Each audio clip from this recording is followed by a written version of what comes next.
But the problem is, as you guys might have noticed lately, my stream will just die for a second, like just long enough to end the stream and force a new one to start. That's what's been happening the past 2 or 3 months, rather than the stream just being slow. And we have no fucking clue what's causing that.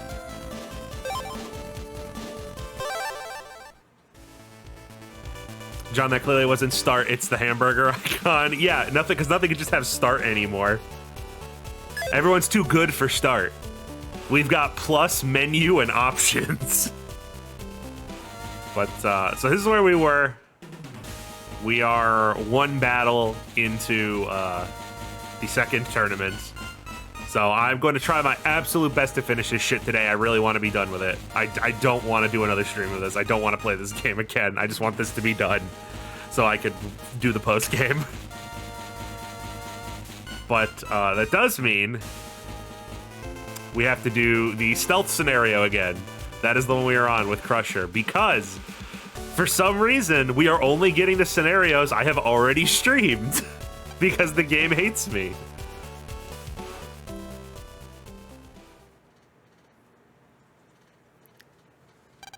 Happened to be playing Blue Moon tonight, saw you streaming, so I guess misery loves company. What are y'all doing playing Battle Network 4 and showing up here? Hold on, let me change that. What are y'all doing playing Battle Network 4? Can we at least watch the cutscene where Grandma hits those guys with the Shungoku Satsu? That is a thing that happens. John, fast forwarding through the game also makes me laugh. I guess be thankful you're not being forced into multiple survival battles. I'd prefer that, because at least I could cheat. I could just Buster Max through those. I'm playing Five Nights Joland.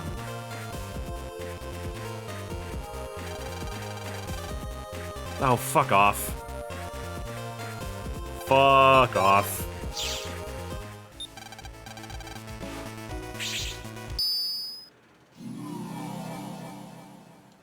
Who are all these people? The collection came out and they're like, yeah, I'm gonna play Battle Network 4. No! Of course, we're all playing Battle Network 4. It's the best-selling Mega Man game of all time.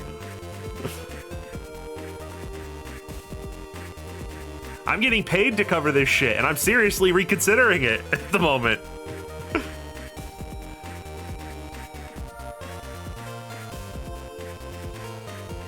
Who needs the Metal Gear collection when you got this? This is what you should be doing today. The Net Police being reliable as always, while the Net Mafian occupies a friggin' theme park area for no sus reason at all. Tax zennies at their finest.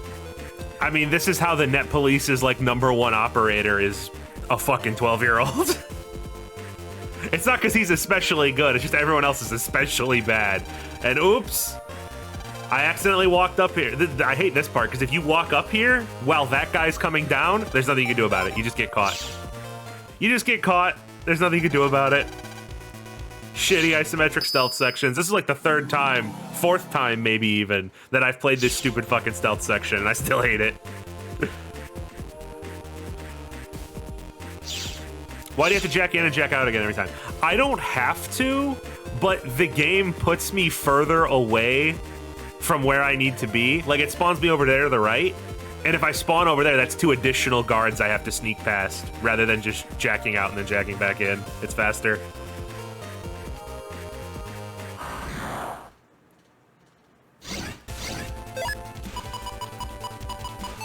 Why did they do that? Don't ask me. That should be a bullet point on the back of the box. Why did they do that? Okay, he's going up. So if this guy... Oh, fuck. Okay, we're good. We're home free on this one. What souls do we still need? Proto Soul is the only soul we don't have, so... Knowing our luck, it will be literally the very last soul I get in the last tournament. So I won't actually have time to actually try to use it. Alright. Room clear, let's save. John, when are we getting a tier list for the tournament matches? Easiest tier list I've ever fucking written. We're gonna go with F. and just fill up the whole row. Oh, sorry. The Searchman scenario is kind of neat. Give that one a D.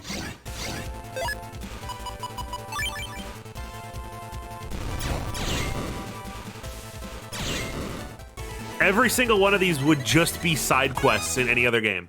These little missions could just be the quest board. In like, I don't know, Battle Network 3 or something. There's just no...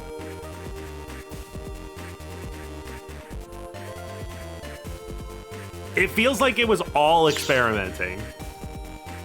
Like, it's just all been them experimenting with minigames, and that's like the whole thing. And that's fine, I guess. Like 4 games in, but... In the fucking trash! Where you fucking belong.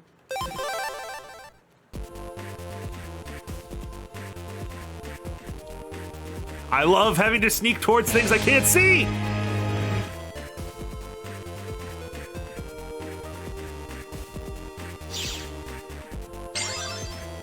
Weren't you able to fight against the Net Mafia in a previous tournament scenario? So what's the excuse this time?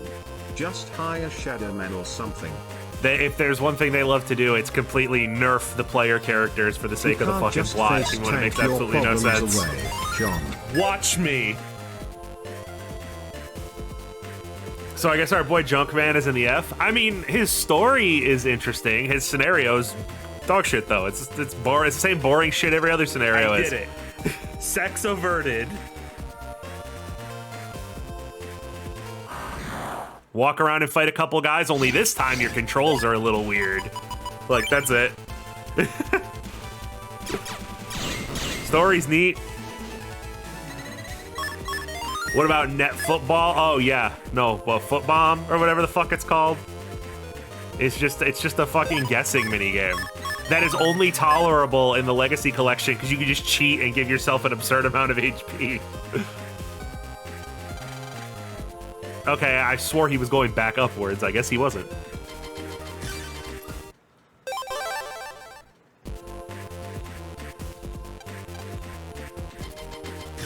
Nope. Come on, you fuck. So it was like I can't see him.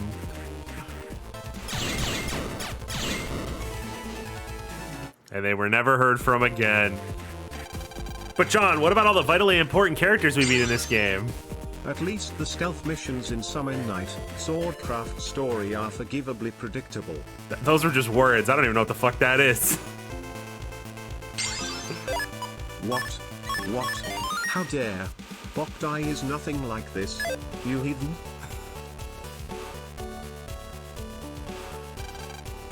I'm just gonna keep shit talking Boktai forever and never actually cover it.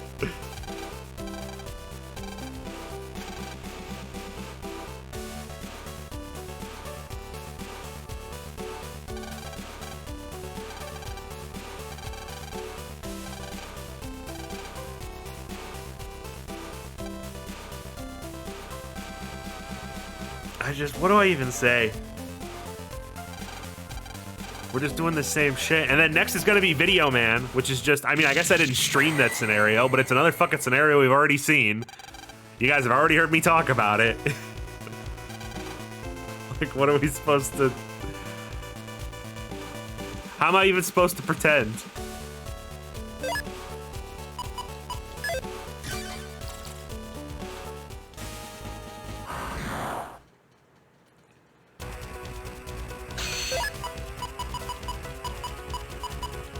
Oh wait, this isn't a real boss.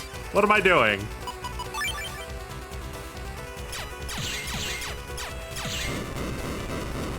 So long, shithead. The logic and old lady and... Fuck it, everything about this dumb basis scenario is so cartoonishly goofy and a waste. Alright, come on, Video Man, let's go. I can't wait to barely touch the corner of a pixel on a tile and get sent all the way back. In the same area we spent for the past, like, 3 fucking scenarios. How do you know it's not Metal Man? Because it needs to be Video Man, otherwise I'm gonna blow a fucking gasket.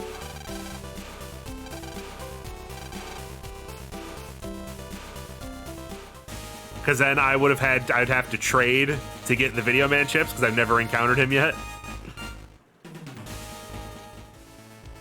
I did get the blue mystery data in the net battle machine, yes.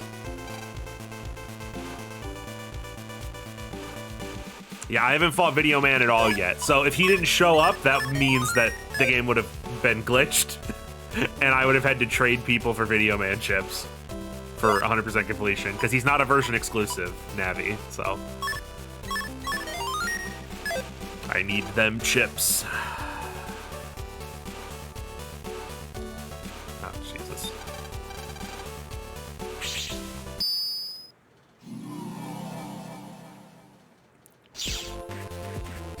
Do the patch cards do in this game? I'm not sure what you're asking about specifically. The patch cards are in this game. The most useful thing they do is give you more health, basically. They can change your charge shot into other things. And then there's the broken set of them, I believe it's called Guard, that just makes you completely invincible. That's the worst case scenario, obviously. That's like ultimate cheating. Oh yeah, there's the color changing ones too. That's kind of neat. There are ones you can use to change Mega Man's color.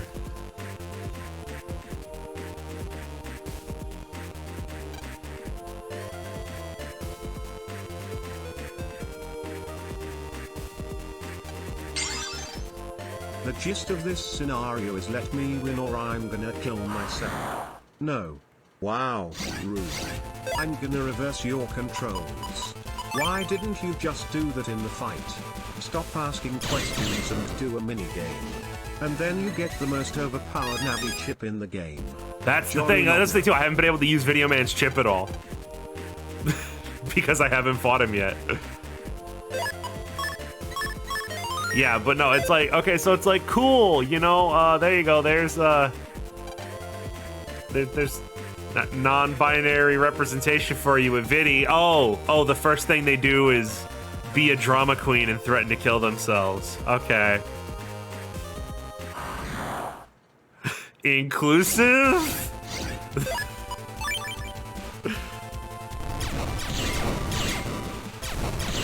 Maybe they're better in the anime, I don't know.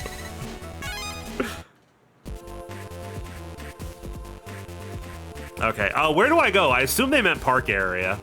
So, like, what do they mean by entrance to a lively area of the net? What is it referring to? I'm sorry, I skipped through the dialogue boxes. Park area 2, okay. Thanks. Video Man, I was right, but I wasn't right enough. DVD had come out by the time the game was out, but he's still magnetic tape based. It is hilarious how out of date his entire design is. A kid didn't give up, so now I'm going to commit toast to bath. Time to go to park area to specifically not do that. Viddy, if you don't let them win, my life is nothing. I serve zero purpose. I should kill myself. No. My life is forfeit.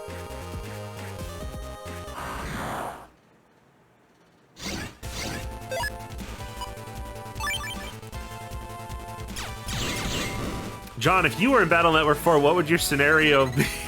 What would your shitty level gimmick be? I think my scenario would be, and consider this is Battle Network 4, so let's make it realistic. My scenario would be, I have to appease a bunch of my fans on the internet. So I have to play Battle Network 4 3 times. And so within my single tournament scenario, you have to play through Battle Network 4 3 times. And then you get to fight Colonel. John, did you not get humor from the heel Navi down here yet? I believe I did. I think we did in the first playthrough.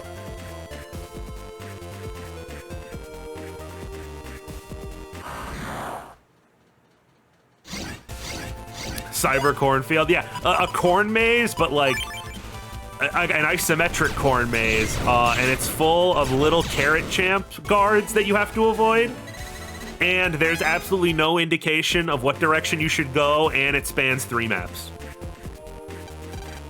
Have fun.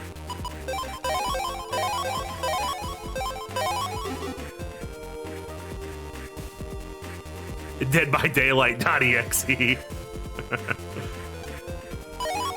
Oh boy, one bug frag again. You spoil me, Battle Network 4.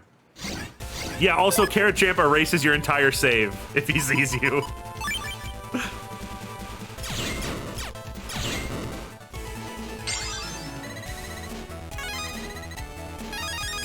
Glad to see you're playing the best Mega Man Battle Network, the peak of the series. No wonder Mega Man started to decline. They couldn't top perfection.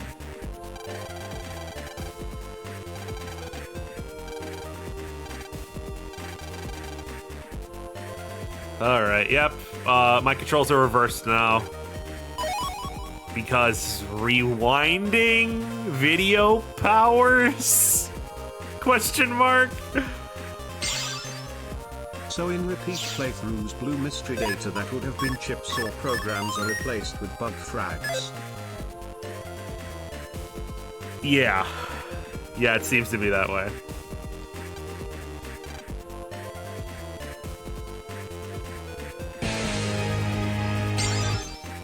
Will Smith has entered the chat.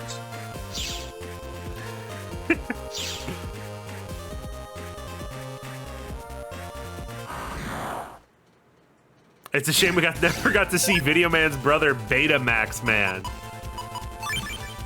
He never really caught on like his brother did.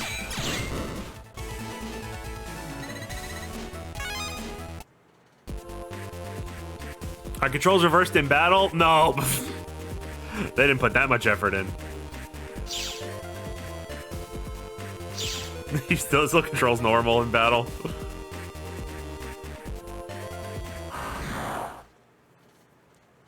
I don't know why. It seems like something they would do.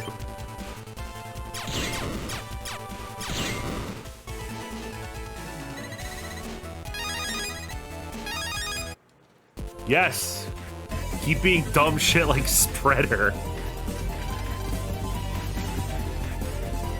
Forte with a gift sub, thank you.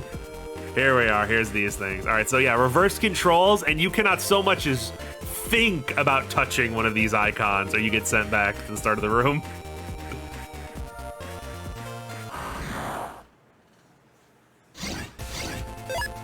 Video Man's cousin, Nokia Man? Yeah, but that's dangerous.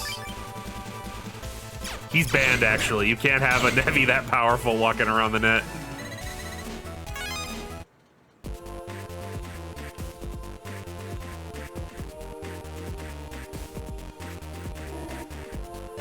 Oh, this looks like a tricky path. Better save, scum. Nokia Man is a menace to society. Broke too many toes.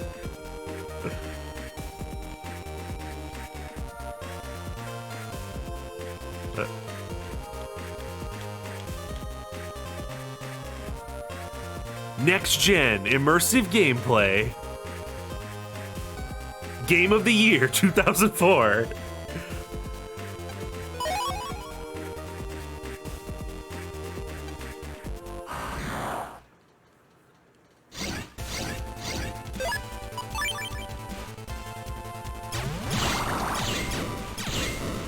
Like, I don't wish it was, but like, this scenario would it. 1 second. Here's a thought. Why doesn't Video Man just keep one of the videos himself? That's a good question. Also, sorry, I didn't want to yawn directly into the microphone. I mean, I'm having so much fun. But at least the scenario would be more interesting if during combat you were also reversed. At least it would be something.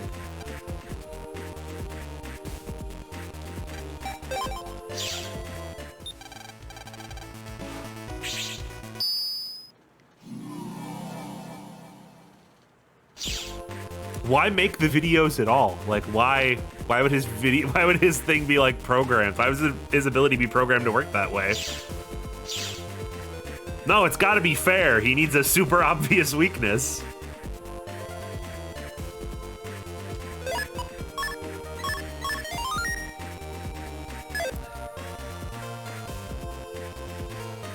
Imagine if Back to Previous Chapter literally sent you back to the previous chapter. Don't joke about that. Oh yeah, John, make the shortcut in the Castillo machine so you can get to AC/DC in town area for those videos.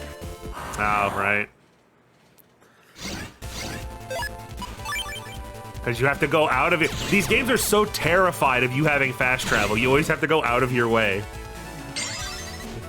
Wait, if he's Video Man, how do the previous chapter buttons work? He's analog and on VHS. The skip chapter function is found in DVD menus. Dear God, he's a fraud.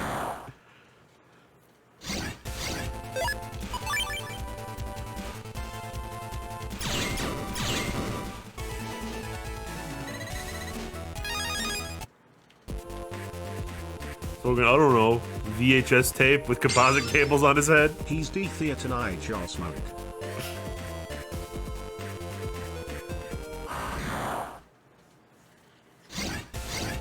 Video Man's also, like, we'll get to the boss fight.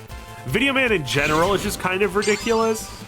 The orientation of the skip back icon implies that the bottom right of the screen is the bottom, which is not what most people think.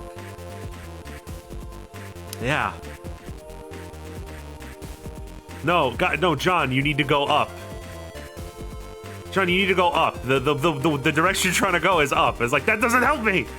What do you mean up? There are 3 ups in an isometric video game. But yeah, no, Video Man, even, not just as a Navi, plot-wise, in his battle, has like 4 different gimmicks. He's like a million bosses slapped together for some fucking reason.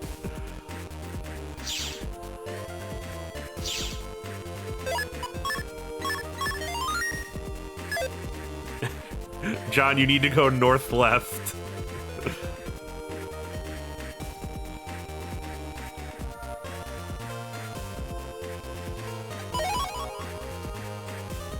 Oh God, there's 3. Fuck. I don't know why I thought there would only be 2. I guess that was just wishful thinking. Evening, John. How's Battle Network Boar going? Oh, you know. You you know. You can't just face tank your problems away, John. Watch me. Yep, rule of 3s. Come to think of it, if Video Man all these stupid gimmicks for no real reason, why doesn't Judge Man in BN6 have his guilty system? Because I'm convinced Battle Network 6 isn't done. I don't know if it was time stuff or what ended up happening. I don't think Judge Man's gimmick was removed. I think like it just genuinely they didn't finish coding it. Kingdom Hearts 2 And has I don't think it screwed was us like a again. conscious decision to remove Judge Man's gimmicks in Battle Network 6. I think it's just a weird coincidence that it happens to not work. I've discussed before how I think Battle Network 6 is just not done for various reasons, including that. Also the fact that the final Navi scenarios both unlock at the same time, rather than being more properly spread out. They're just like, here's the 4th and 5th one. Here, go do both of them. Also, the fact that the dungeons run out halfway through the game, like you do all of the dungeons, and then like the entire second half of the game is just filler scenarios. Then you've got, of course, the fact that the final dungeon itself is just recycled shit. It's just recycled shit from the first couple dungeons.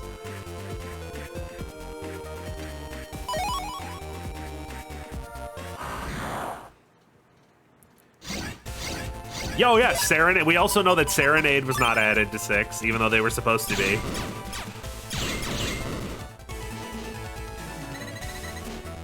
So 6 in general. Also, 6 didn't get a DS version, which doesn't make any sense, considering 5 did.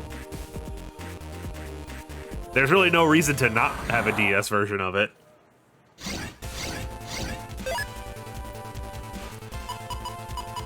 Yeah, no, I think they just needed, they were just like, okay, you guys need to move on and get working on this Star Force thing. You don't have time up for this anymore. You need to get off it. And that's why the game doesn't even really have a good conclusion In either. the fucking trash. As Where like you the fucking end of belong. Battle Network. There's not like a big there's not a big conclusion other than, I guess, Wily being redeemed, but, like, that's the closest you get. The entire epilogue is off screen. There's no graphics for it. It's just text on a black background. The whole epilogue, the whole finale of the Battle Network series is just text on a black background. Oh, shit. What have we here? That's a notification I haven't heard. Oh, it's because it's an anonymous gifter. Someone anonymously gifted 5 tier 3 subs. Battle Network 6's story really is one of the worst out of the entire series. It is completely awful, Holy especially bejesus. Thank you very much, anonymous mystery person, whoever you are.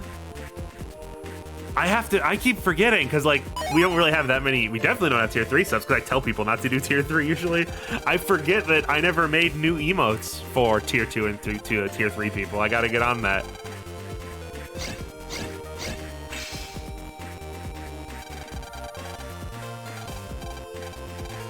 But thank you again. John bullying Battle Network 6 and Boktai in front of my salad. What a horrible night for a curse. Look, Battle Network 6's gameplay is really fun, but the story fucking sucks. It's that bad. level of gift power is over $100 in cost. What kind of money banks is packing that level of power in this chat? Some kind of mystery man or woman. But yeah, I'm sorry. I don't like Battle Network.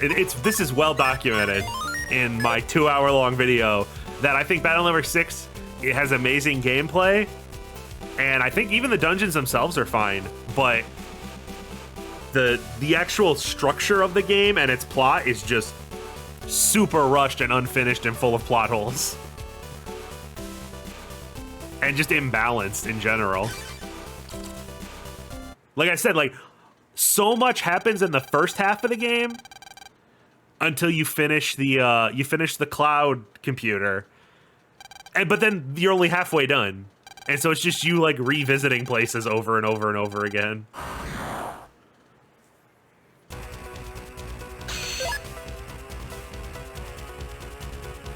I think the first half of Battle Network 6 is fine, and then I think it falls apart in the second half. John, would you say that every Battle Network sans one has either bad gameplay but good story, or bad story and good gameplay? I don't think any of the Battle Network games have bad gameplay, other than the first one. The first one has bad story and bad gameplay, but that's because it's, you know, it was a test. I don't hold it against it.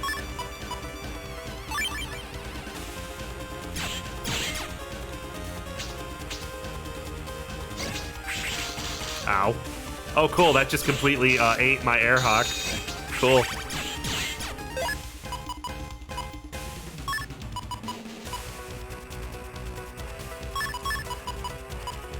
I think most of the Battle Network games have perfectly fine gameplay. I don't really have an issue with most of them, basically. Obviously, there are errors here and there. Fucker with his clones. That's another thing he could do. So he's got the tape shield, he's got summoning tape on top of you, he's got this, where he could fast forward himself. He's got the Mega Man clone that he could copy and play back. Like, he's just got too much shit going on. Way too much shit going on.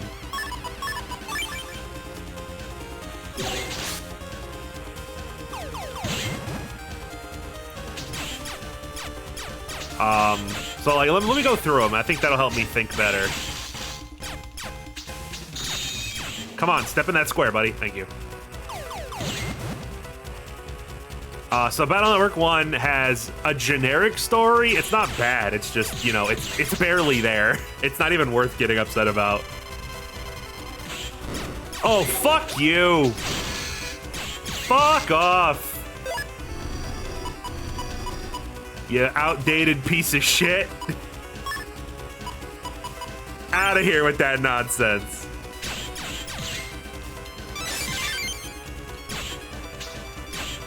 Oh, also, by the way, he's blue, he's healing now. I don't know if you noticed.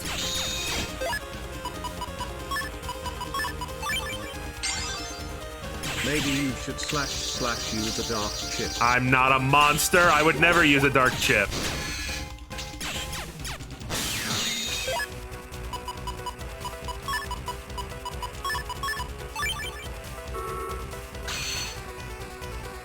But then you have 2, which again I need to replay because I have not played 2 in also Pile Driver. Nice kill. Tayo, motherfucker. I like the design of Video Man. I like the design of Video Man. It just doesn't make any sense. I think it's a nice design.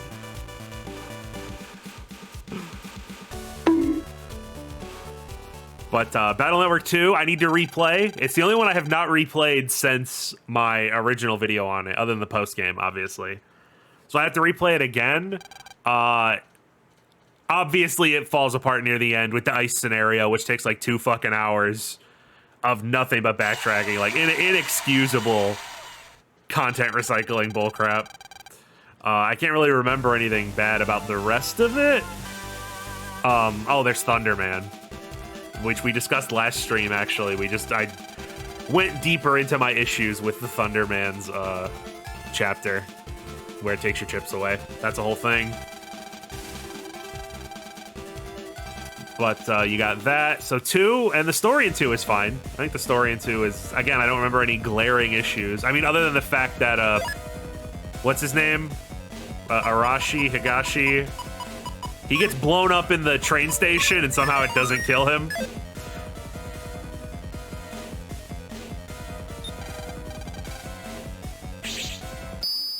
But Battle Network 2 is fine until the end with the Freeze Man shit.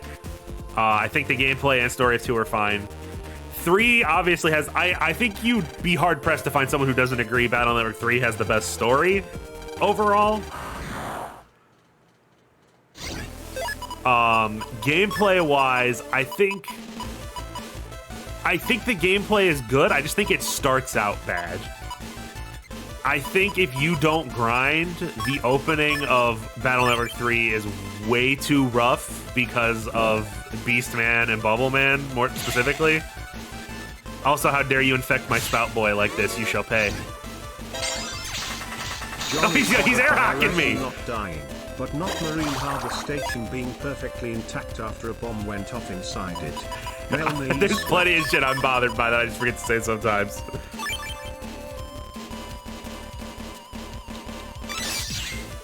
Oh, he tried to use Gun Del Sol on me. And now he's turning invisible. He's too good.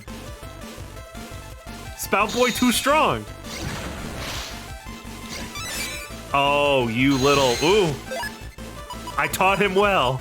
I taught him well.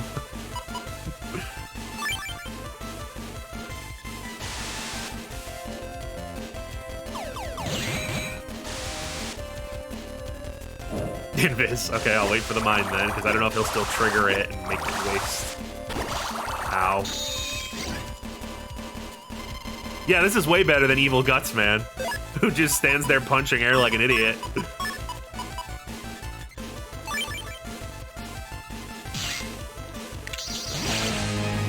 Come on, step on the mine. Oh, and he has undershirt, because he's technically the Dark Soul. Well played, Spout Lad, well played.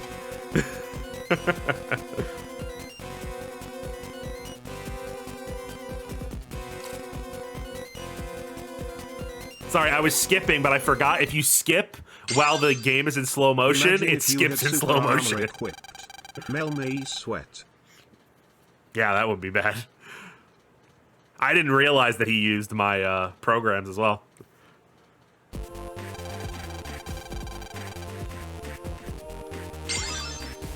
Spout Boy turning Air Hawk into Splash Hawk. Also, you killed a child. I'm sure Amy will forgive you. He is perfectly fine. Just scoop up the water, put it back in his head. That'll be fine. But yeah. So anyway, back to discussing the games. Again, I think Battle Network 3's gameplay in the second half is perfectly fine. I think it's really rough in the beginning if you're not willing to grind for good chips. I think a lot of the starter chips aren't very good, especially considering how hard some of the early bosses are.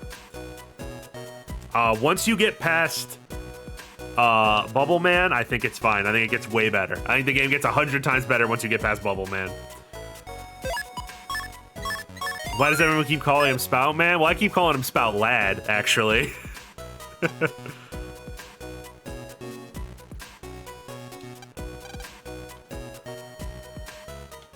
Time to go get mugged in a foreign country for the 100th time. Yay, I'm glad this is a reoccurring thing.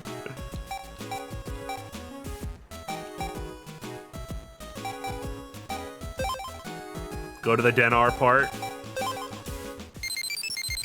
Spout Lad, more like Spout Chad.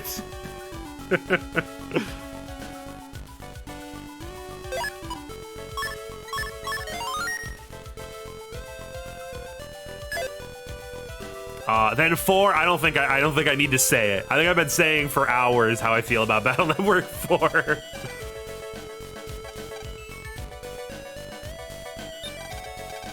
The gameplay is fine. Like the base gameplay itself, the combat engine and the souls and stuff is fine. The structure is an impossible nightmare of bad game design. For every reason I've listed over and over and over again. And the story cannot even be called a story, quite honestly. That it's the top-selling Mega Man game of all time. You know it, it's my favorite fact.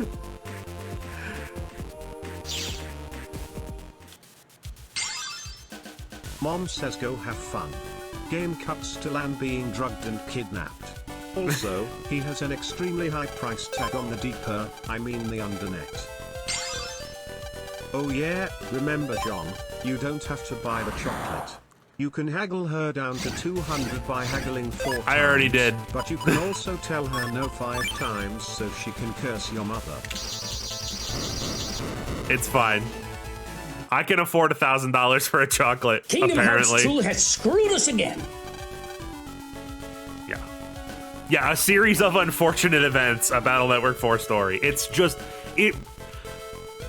I've seen other people theorize this as well, that Battle Network 4's plot was inspired by the success of the anime. And that's why Battle Network 4's plot is just like a series of slice-of-life anime episodes. And then there's one big plot at the end for like the finale, and I totally buy that. Because that's what it is. It feels like just random episodes of like a shonen anime. And then the plot decides to start happening at the end, and the plot is completely unrelated. Oh my god, the dark chip thing. I've discussed the dark chip thing a million times.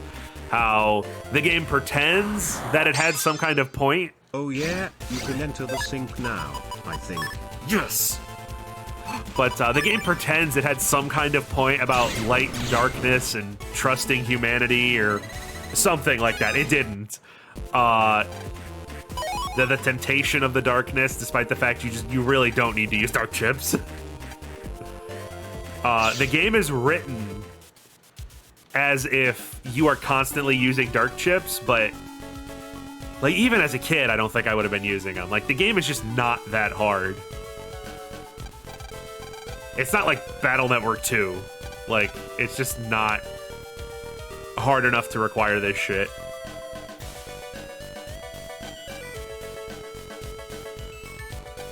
So what ends up happening is when the plot finally does happen, it's you showing up to the giant Rick and Morty head who tells you to show it what you got.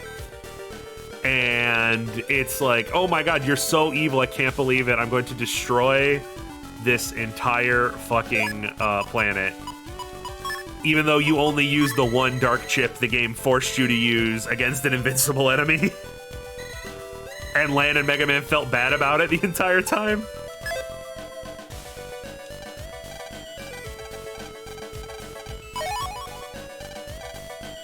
And it's like, well, maybe they're talking about like all the different people you met, but like almost every single person you meet gets redeemed. Like there's a couple who stay weird assholes, but most of them are either arrested, which proves that other people know that they're bad and they punish that behavior, or they had their own reasons for doing whatever it is they ended up doing. The whole plot's dumb. The plot doesn't exist, and then as soon as it does exist, it's bad. That's basically Battle Network 4's story. Yeah, other Navis should have been using dark chips all the time. That's what they should have done. You're absolutely right. Most of the scenarios should have revolved around dark chips influencing the Navis to do the bad things that they do. That's what they should have done.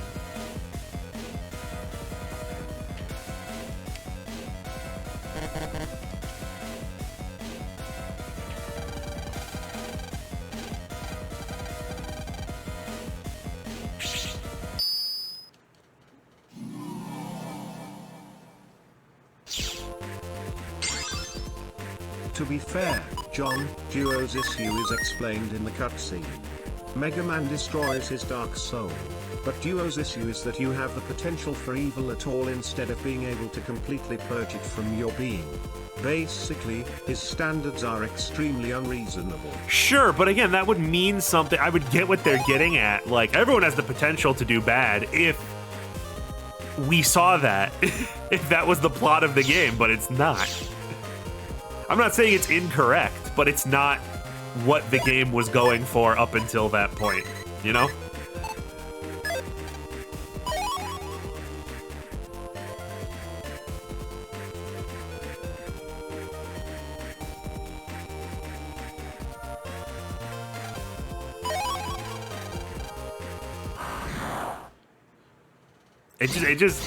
It's not that the messaging of the game is bad or incorrect. It's that the message has absolutely no relation to the other 20 hours of game you just played.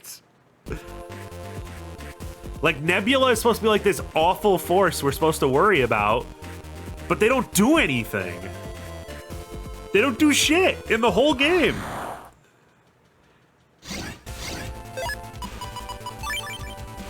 They try to mug Mega Man twice and steal the dark chip. Like, that's all they do. If they were part of the tournament scenarios or something, that definitely would have helped.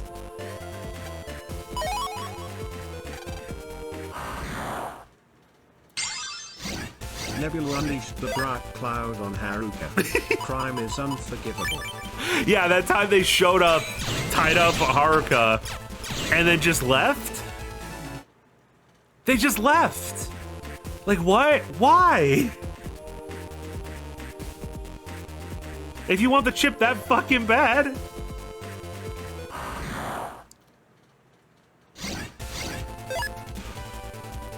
Red Sun or Blue Moon? We're on Blue Moon right now. If you're asking which one I think is better, I think Red Sun has the better souls.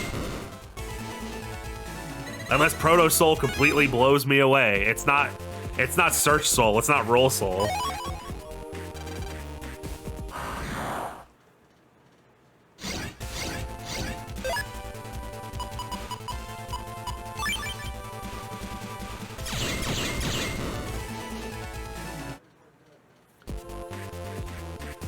Nintendo just dropped Mario Party 3 on N64 Online today. Oh shit, they just dropped it. Yeah, they said that shit was coming forever ago and I hadn't heard anything.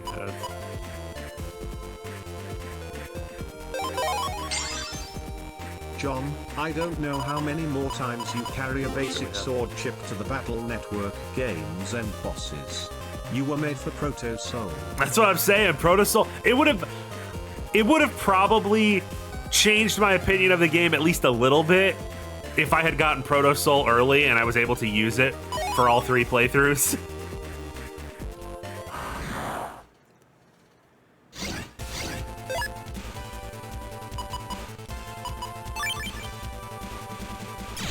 At least I would have been able to have fun with something. It's like, what am I gonna use? Fucking Junk Soul? Wood Soul? I don't even remember. What even are all my souls? I don't even fucking remember. We got Aqua Soul, Metal Soul, Junk Soul, Wood Soul, and Number Soul? Is Number Soul the last one I have, I think? I think I have Number Soul. I don't even think I've used it.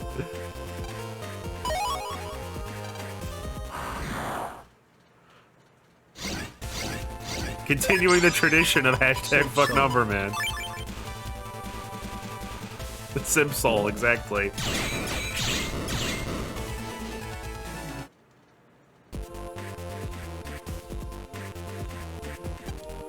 Like, I'm sure there's some shit I could do with Number Soul, it's just... haven't bothered. This is so annoying, the slow fade out. It just does this half the time in this game. You can't even skip cutscenes in a timely manner. Even skipping cutscenes is slow. I'm gonna hack and slash your penis, man. I just can't do this. What the fuck is that door handle? That's a good question. What am I looking at right now? What am I supposed to see here?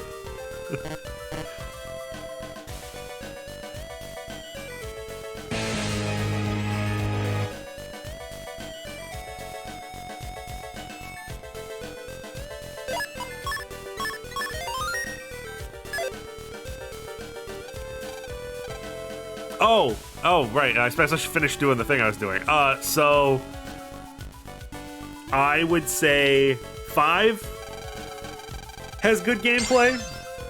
A vanatorium is not a room where you throw up, but rather a large door to a high occupancy building. You just went through a vanatorium. Oh, thanks for the fact. Welcome to a completely foreign country. Would you like to be sold to a Shero drug dealer or an African pimp? At least they give me the option. But Battle Network 5, as I've discussed, because we just played it not too long ago, so opinions are fresh. I'm not going to drag on about Battle Network 5. I think the gameplay is good. It has the same structural issues every fucking Battle Network game has, where it just makes you go back to the same areas over and over and over again, and it gets tedious. But I really like the Liberation missions. That makes up for it. And the plot is terrible dog shit, but it's really, really funny. So I still like it. And then 6, well, we just discussed 6. It has the best gameplay, and it has the most frustrating story to me. Like, it is the story that makes me... Slick.hat.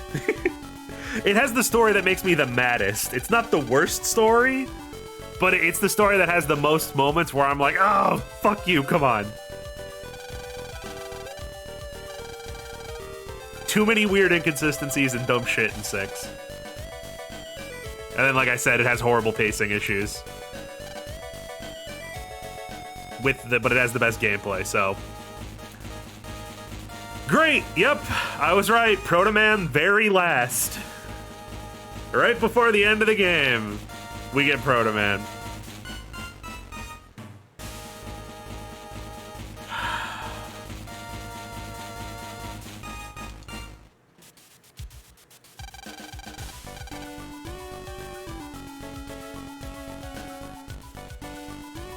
At least we get to go to fucking, show.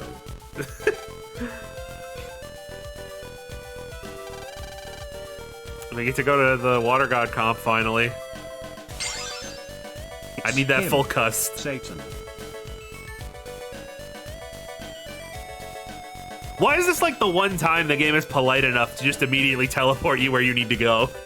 What's that about?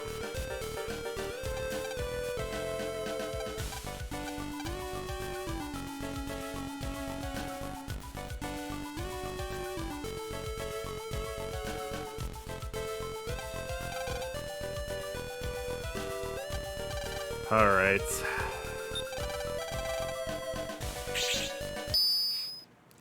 So this is the, if I recall correctly. Paulie is genuinely more evil than Dr. Rico. He's the real reason Duo had to destroy this sinful Earth. Any planet that could produce Paulie doesn't deserve to exist.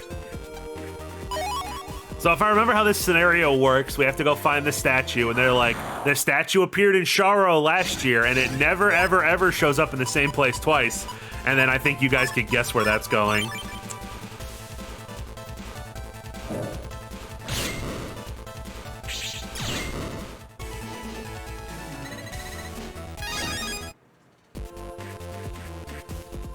True story, this scenario hit me on all 6 playthroughs for the collection. Jesus.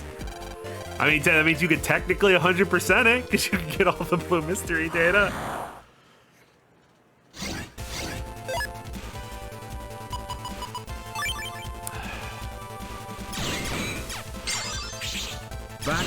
to every area. That's Battle Network, baby. That's the whole series. I have said this before, but I think the thing with Battle Network and the way I criticize it, and when I get comments from people who are like, well, if you hate the game, why do you care? Why do you do this? Blah, blah, blah. Because they think I hate the games because of the stuff I pick out about them. And it's like, yes, the things I point out, like the backtracking and reuse content and all that, and weird quest structure is annoying. But it's a symptom of the times. And I think that's the thing that I don't point out enough, just because it's just going to make people more mad at me. It's like, no, I'm not mad at Battle Network because it's different in that it's tedious and fetch questy. All RPGs were tedious and fetch questy back then. It's an inherent issue with RPGs in general from the 90s and 2000s, not a specific problem with Battle Network.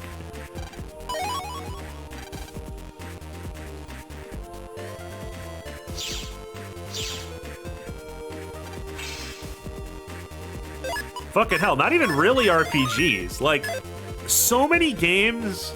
I know people complain nowadays that some games are too short. They're like, oh, it's only 20 hours? I'm not paying 60 bucks for that, 70 bucks for that, whatever.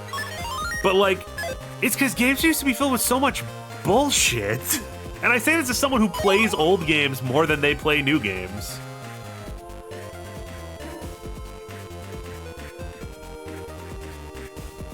Every time we go back and play like a giant adventure game or a giant RPG from like the 2000s, I'm like, oh my fucking god. Oh, it's Kendo Man.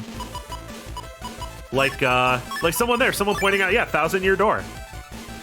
Like, I had this image in my head of, like everyone else, of 1,000 Year Door being like this perfect masterpiece game, and half of the game is just dumb busy work. John perfectly timing that In the kendo fucking stick. trash. It's good. Where you fucking belong. That's not to say 1,000 Year Door is bad in any way. It's just that's what games were like, and they just didn't, as dumb as it sounds to say, they just didn't respect the player's time. They were just trying to be as long as possible, because that was a selling point. You had to get more value out of your game, because there weren't updates and shit, you know?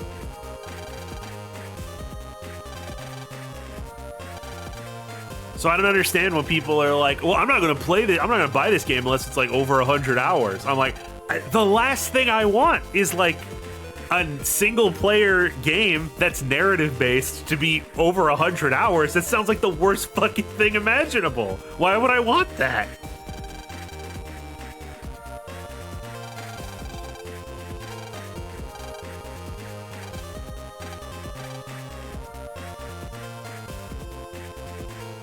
Do we have enough pieces for the skateboard? I think I have the 2 parts. Oh, fuck, I don't remember if I have the 3rd one. Water God Quest. The Third one's in, like, hide and Yumland or seek. something, right? This stupid kid almost committed war crimes against his hometown because he lost at a game. He is a witch.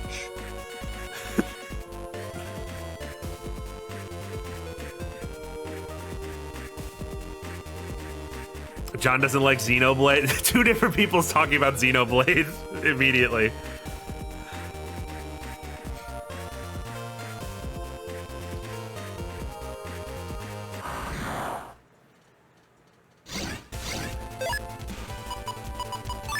No, it's just you guys know it's a thing I talk about all the time. How I just have so little patience. Good news, John. Since you have Proto Man as the final opponent in the tournament, you can't do the post-game without the danger music permanently on loop because Dr. Cool. Eagle has to gaslight and girl boss you at NASA first. Whatever, I play that shit on mute anyway while I listen to stuff when I'm post-game grinding. Yeah, I don't know. I'm infinitely more interested in... I feel like that comes off in the way that I prefer linear games to open world games. Like, when like, I'll just use Starfield as an example of a recent game. Like, so many people were excited about it. Like, oh my god, like 10,000 planets to explore and 1 million side quests and blah, blah, blah, blah. And I'm like, That sounds exhausting.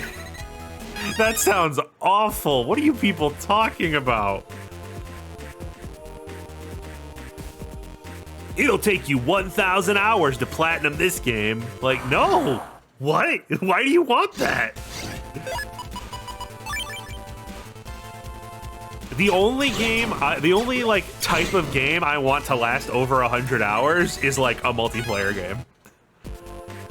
Or a game that is like not super narrative focused. See that corn? You can jack into it. Exactly. Like, there he is. Oh, I think Disgaea is a good example. Like, I will put 100 or 200 hours into Disgaea, but like, it stops being narrative focused 40 hours in, you know? You finish the plot at that point, and then it's just kind of you like relaxing while you grind characters, you know?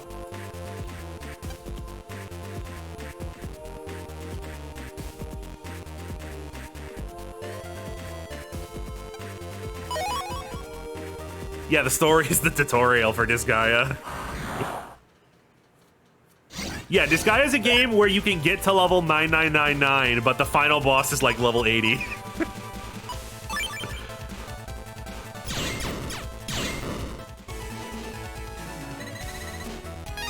Funny enough, today I saw the same people on Twitter be like, this guy platinum Spider-Man 2 in 3 days. What a joke. We waited for this? Yeah, that's what I was thinking of. I was thinking about the Spider-Man 2 discourse, and I haven't played Spider-Man 2 yet.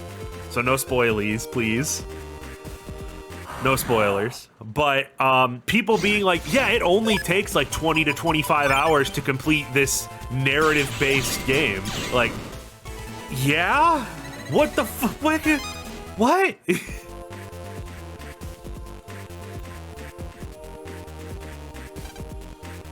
I just don't... I don't get it.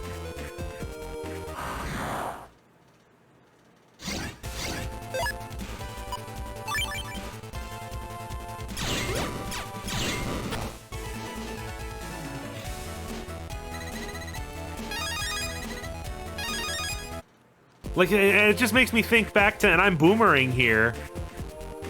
Like, you'd pay $50 for, like, a Crash Bandicoot 2. And I could 100% that game in, like, 3-4 hours, tops.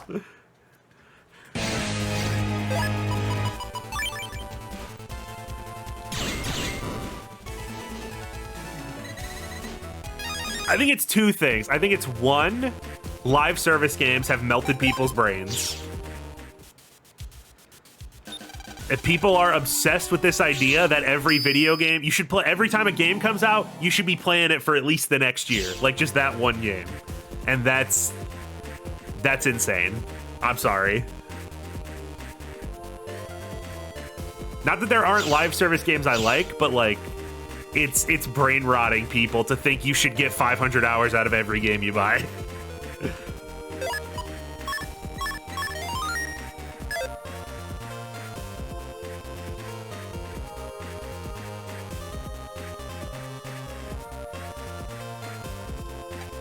And then the second thing I think is it's just, I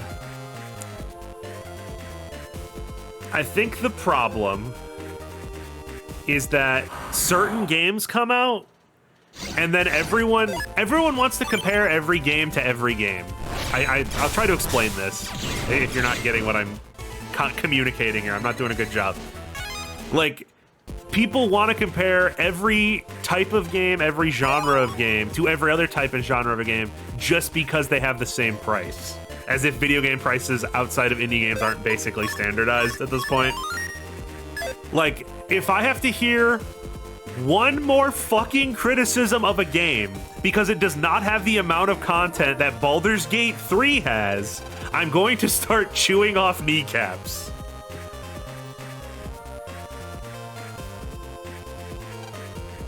It has like made me not want to even touch or think about playing Baldur's Gate 3 just because I'm sick of fucking hearing about it in every single video game related conversation on the entire internet.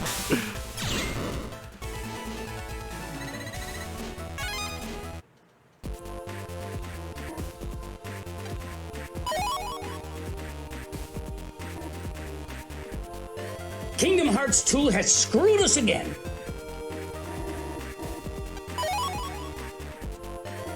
All right, let's go get the. Can we? Oh wait, I don't. Can we get? We can't get the C slider from here. I think. I think this is the side we have to be on.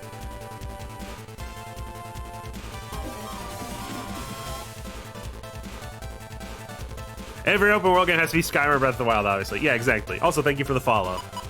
Like the one I hear a lot, it's been replaced by Baldur's Gate 3, but before that, it was like, what about Grand Theft Auto? What about Red Dead Redemption 2? Okay, two things. One, those games take like fucking 10 years to make, and two, they crunch and treat their employees like dog shit the entire time. So maybe don't be encouraging companies to make more games on the scale of Red Dead Redemption 2. Maybe that's not a good idea. Don't do that.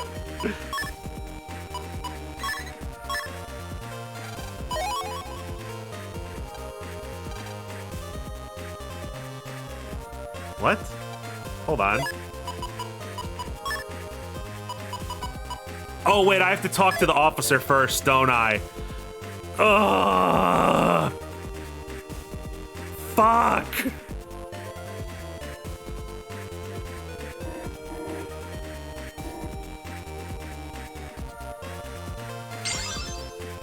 Rockstar Games has been long dead to me. Only surviving game from them that's worth it is probably GTA, San Andreas, and definitely Bully. That's the thing too. Let's also remember that Rockstar has made one game in like the past 10 years. Even with all that shit, because, you know, they will not stop milking GTA Online.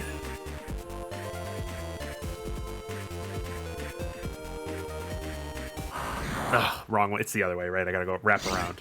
Right, I remember.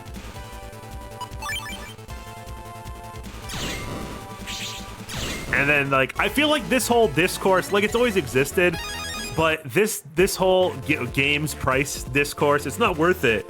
Even though it's completely unrelated, started really big again when Metroid Dread came out. And we had to hear so many fucking people say that Metroid Dread was not worth $60 purely because it was 2D. Sonic Team released Sonic Origins. Like, quality literally did not matter. Metroid Dread is 2D, it is not worth $60. Like, that was genuinely people's argument.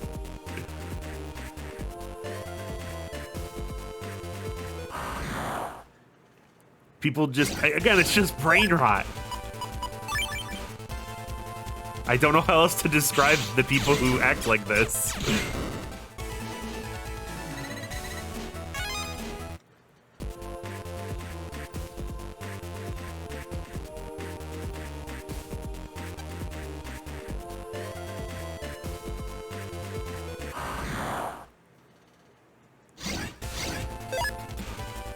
I will never agree that the Card Fight Vanguard game on the Switch was $70. That's the thing. Like, there are actual issues with video game pricing we could talk about. But saying, like, every game, or like, they'll bring up, like, an indie game. Like, Binding of Isaac is $20 or $30, and I played it for 2,000 hours. Like, I love Binding of Isaac too, but that's clearly not the same thing as, like, Spider-Man 2 or Tears of the Kingdom.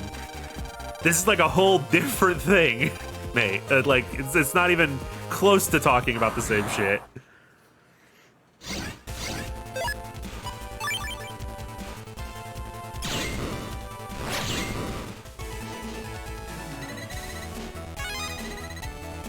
Whoa, 2 bug frags. Hot damn.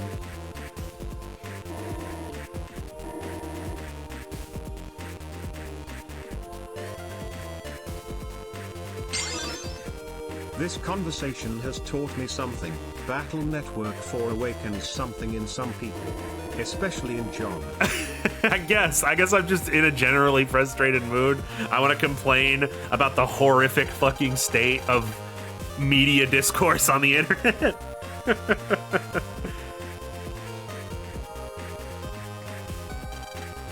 It's like, it's not that I don't think any game is worth $70. The problem is that's the conversation people want to have. is like, no game's worth $70. But like, that's not the conversation we should be having. The conversation we should be having is games that are half finished and have a season pass and a battle pass and microtransactions are not worth $70. Watch me.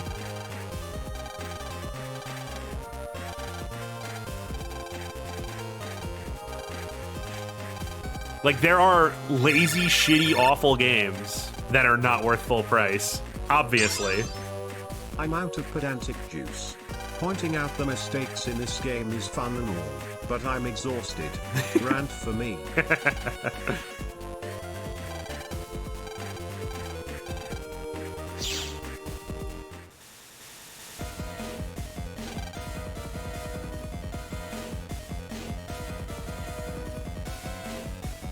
Like, I don't even, and I feel like a lot of these people love to be like, back in my day, blah, blah, blah, old games, and they don't realize, either they don't realize they're forgetting or they're younger than they're pretending to be.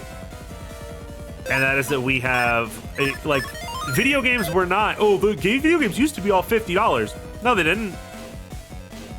Like, in the 2000s, most games were $50. For like the PS2 and the Xbox and the GameCube, but like Donkey Kong Country was like $100 or some shit like that when it came out, and that was in 1990s dollars. There were tons of games that were way over $60 back then, and that was, you know, not accounting for inflation.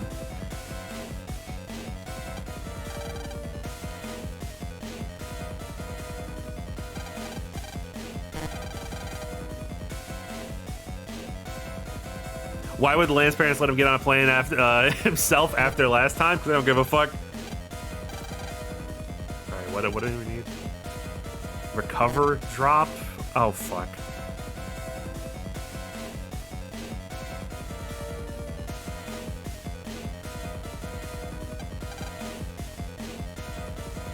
I lost my drip, and I forgot how I'm supposed to recover it. Video games was a luxury item in the 80s and 90s. Yeah.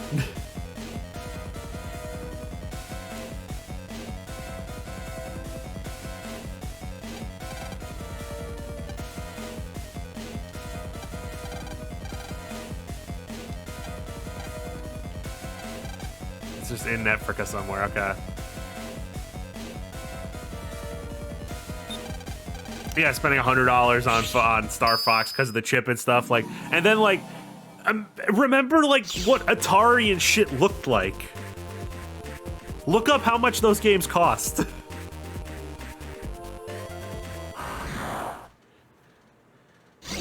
Imagine spending like $50 in today's money for like Barnstormer. You do not want to go back to how video games used to be priced, and if you think you do, you need to shut up. Let's not forget consoles costing upwards of $1,000 back in the 90s. I know. My dad, I still have it somewhere. My dad bought a 3DO. Like, when it was out.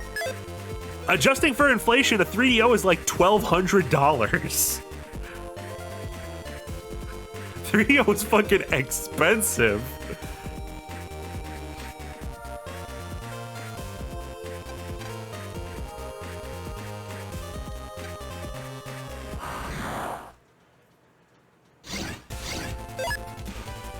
Yeah, Action 52. Wasn't Action 52 like $200?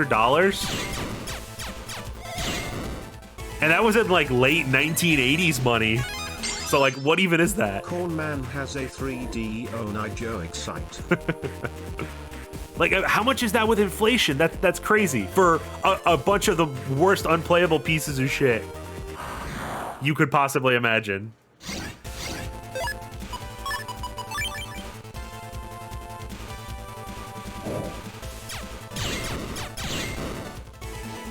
3DO stream win. Oh, fucking hell. How many houses are in that? About 4? What?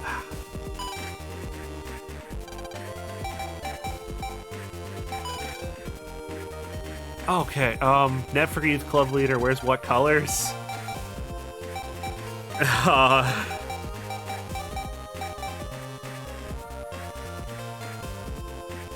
I didn't talk to these fuckers.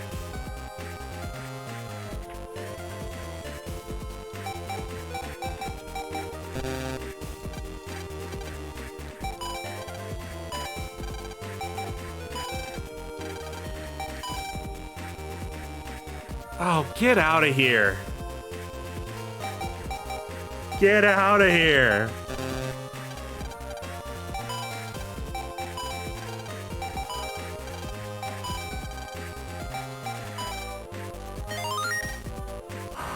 There we go, there we go, there we go. Someone says $200 in 1980 is worth $747.06 today. Even if that's not accurate, I'm gonna choose to believe it is. That's just my point, though. My point is video game prices haven't really gone up since, like, the 80s. When, like, if we were accounting for inflation, they'd be way too fucking expensive now.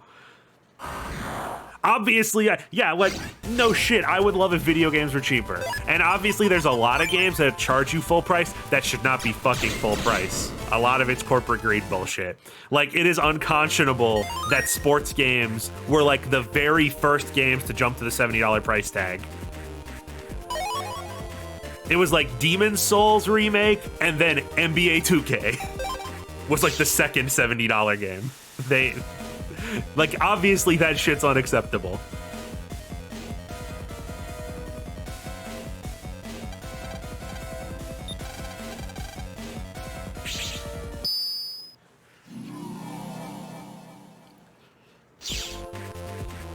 Congrats on recovering drip, thank you.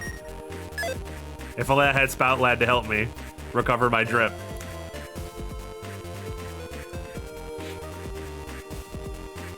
Do I have a map on hand? Nope.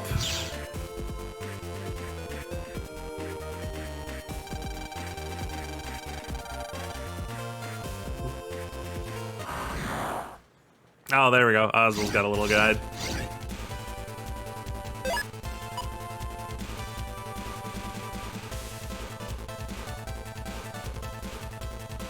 I was taking a photo of it with my phone, so I don't have to stop the stream to look at it. I got a picture of it, don't worry.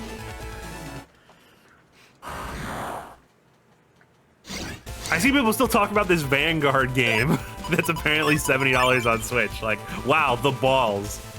Not just to charge that much for like a card game, but like, wow. Not even like a Pokemon or Yu-Gi-Oh figure or Magic. Figure one of them would have done it first.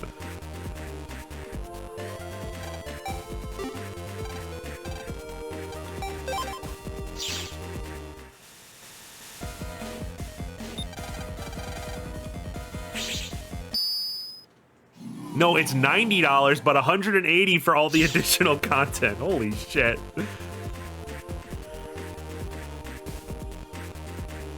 Wasn't Pokemon supposed to... Oh, fuck, I missed something there. Wasn't Pokemon supposed to be doing something with their card game? Didn't they take down the other online card game because they were going to make a new one?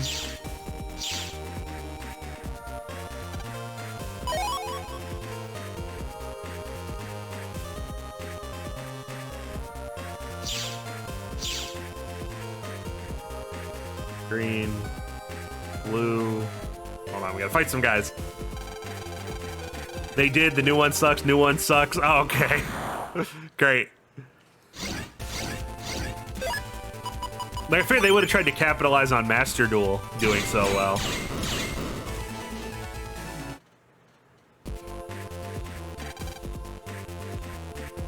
Kingdom Hearts 2 has screwed us again.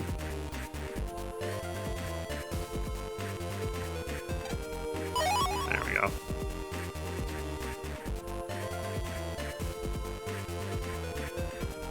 Blue.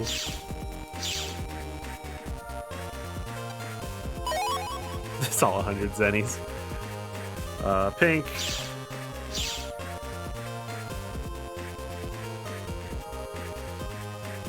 Blue. I look for fucking data. Get 100 zenny. On the off chance I actually find something good. This Water God scenario? Yeah, this is the one. This is the place you're looking for. 100 zennies again.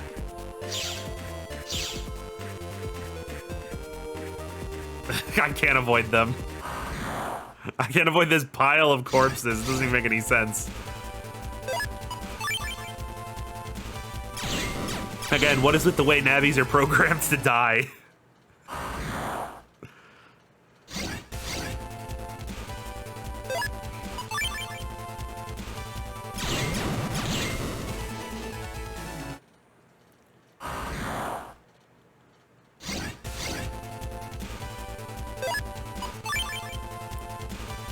The fact this water god is a program makes me wonder how old this village actually is. Well, I mentioned it a little bit in the past. I think I've hinted at it in some videos. We talked about it on stream before, how like the entire chronology of the Battle Network world doesn't really make that much sense if you think about it.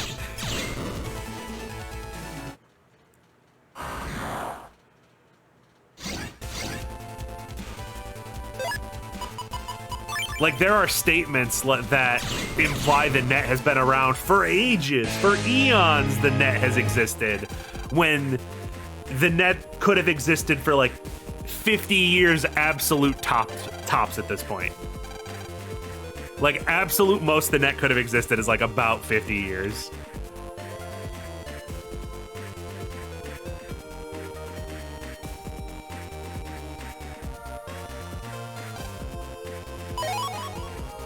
Did the net exist before or after the neck is too long a done?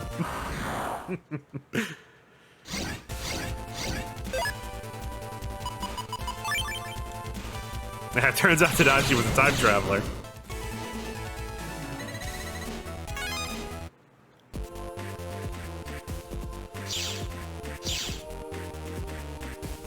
And then blue, green, and...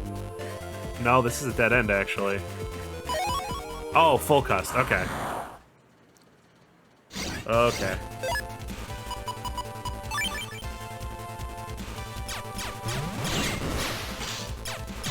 Good shit. There's also stuff that isn't connected to the net that can be jacked into, which may have existed before the net. Yeah. And then, as I've discussed before, BattleNet, Star Force 2 completely ruins this shit. Just completely destroys it.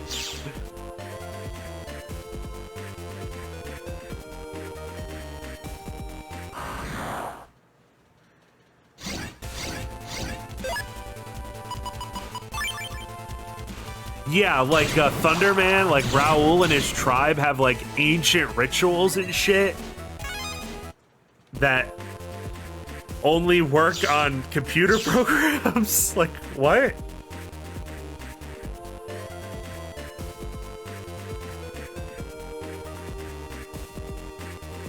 Blue into this one? Yeah, okay. There we go. I see. I got off track because I went to get the full cust thing. I didn't realize I was supposed to double back.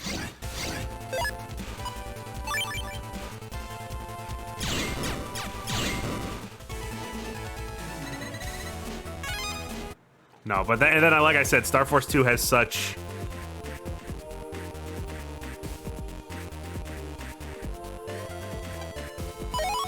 Oh wow, 10,000 finally.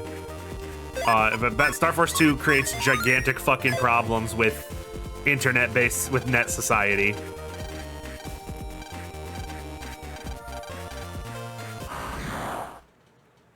I will have more structured thoughts on that when I finally get around to the Star Force 2 shit post. Or whatever I end up deciding to call that video.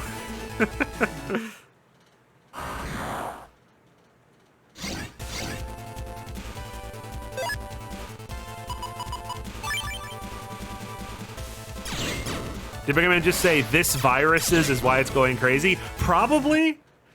I wasn't even paying attention. Like it's non-stop fucking grammatical errors. I just stopped looking for them at a point.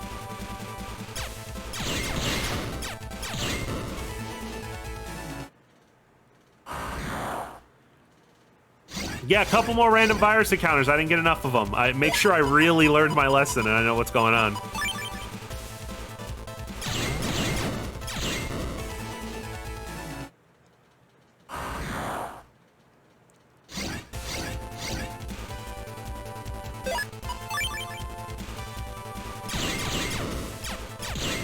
And he fucking skipped it. I skipped what? I'm Solo Uchiha. I'm from an ancient tribe that invented the internet. Also, I can transform without needing an EM being because I'm so awesome. Also, I have a special barrier that hates friendship because I'm so cool. Also, even though I lose 500 times, I never learn my lesson and everyone shills me. Also. What a piece of shit character. What a complete waste. Waste of my fucking time. Oh, hey, it's you idiots. In the fucking trash! Where you fucking belong! Encounter, you encounter, get encounter, stopped, encounter, ever encounter, few sections. It's great!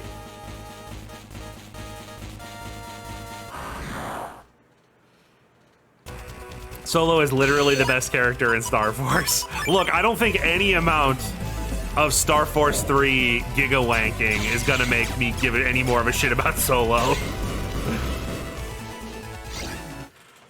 Protoss with the sub, thank you. Yeah, you've been here for a year, fucker.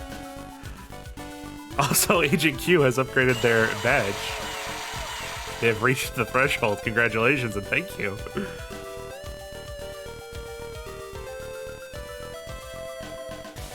What if he makes a friend? I mean, like, Solo might improve in Star Force 3, I believe you, but, like, do I care at that point? Oh boy, he'll be good in half of one game of a franchise that's never going to continue. Yay? Is that a point worthy of praise?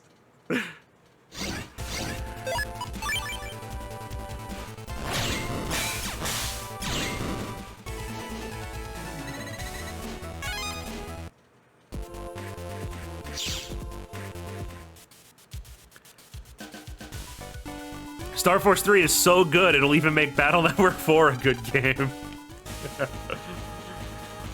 Oh, Kendo, man.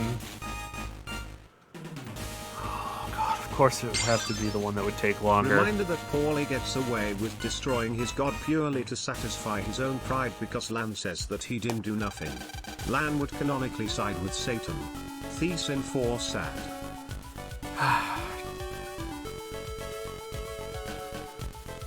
I believe, by the way, I skipped dialogue, but I think this is the same order I got them in my video. And so Lan says like, wow, Netfrika, I've never been there before. It's either this scenario or the Water God scenario. He will say, I've never been to Netfrika, or what's that? Even if you've already been to Netfrika in a previous scenario.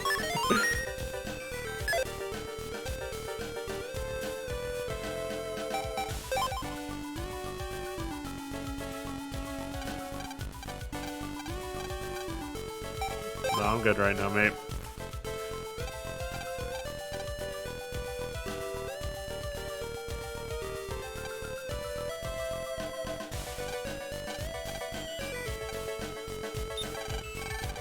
All right, time to. And did we? I can't even remember. Did we do this? Was this one of the ones we got on stream last time? Watch Proto Man. This skilled net navi to an official net battler, lose to a generic navi. Capilol.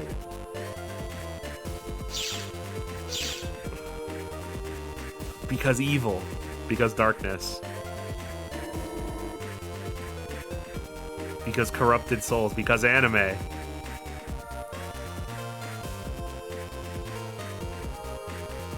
Hi, quick time event, man.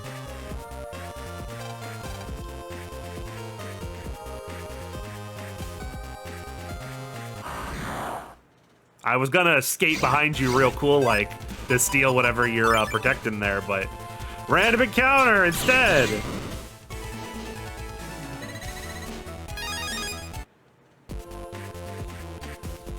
Oh, that's right. I went and talked to the guy, but I didn't go back and get the fucking board made. Oh, this game and its order of operations. This is PEMDAS, the video game.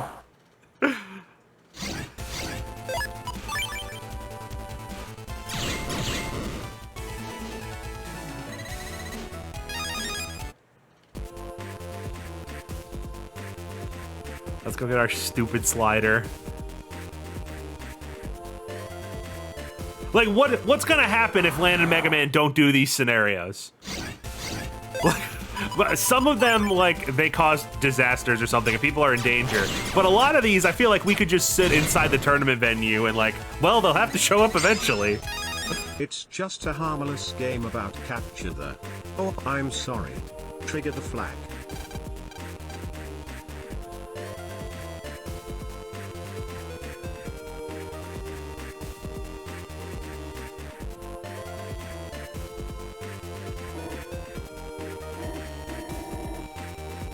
There we go, missed this last time. Oh, sub memories, I can carry even more sub chips.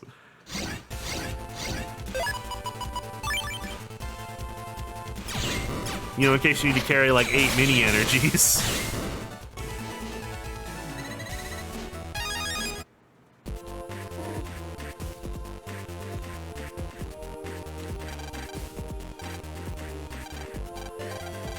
Yep, you're the master, huh? I feel like I've done this before. Like, I've done this like 4 or 5 times already. This stupid... I just don't... Why make you re-get the jet board every time? What's the point? Why can I not just keep it?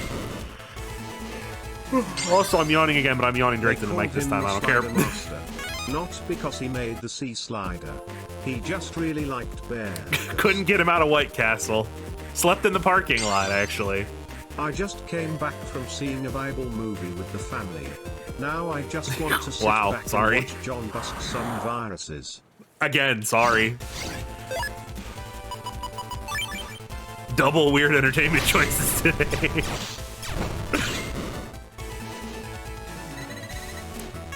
The sea slider is just too radical.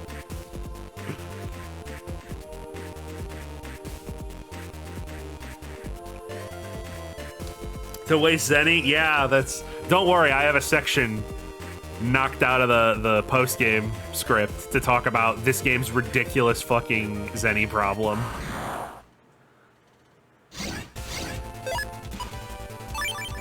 It's a shame because the sea slider is like such a cool idea to replace press from Battle Network 3, but like you not only don't get to keep it. Sea slider quest is like dying in a Banjo-Kazooie level.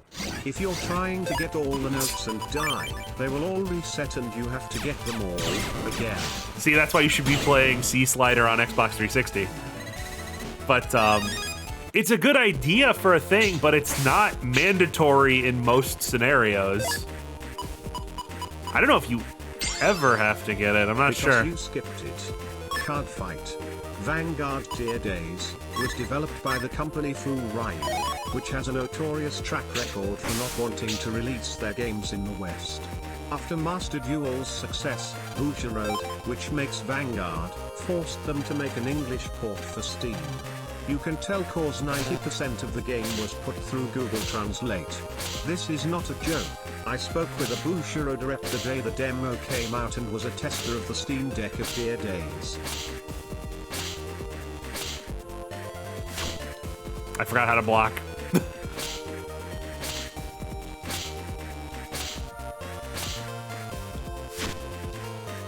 There we go.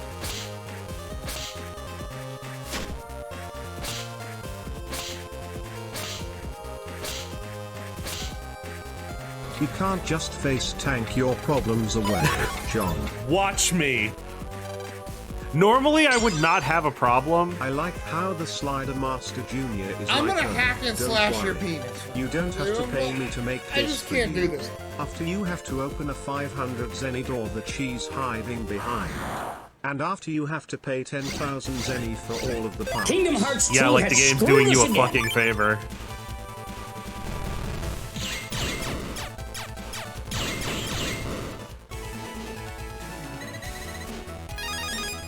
I've said before, I like QuickTime events, but it's like, only Battle Network 4 could make QuickTime events super fucking slow and uninteresting and tedious. And just take way too long.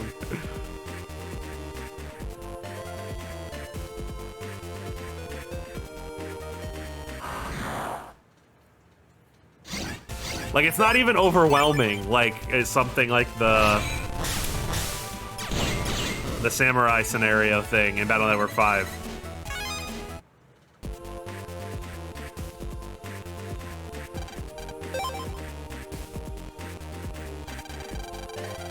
So in the kendo minigame, can you just get fucked because the dummy does nothing but make you block? Back when I was making my original review, yeah, I had that happen quite a few times. Where he would just block, and I just would not have time.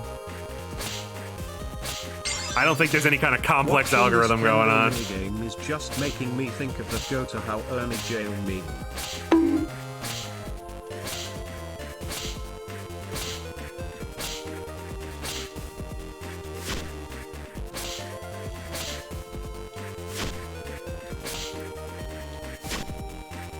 See, like this? Just keeps telling me to block.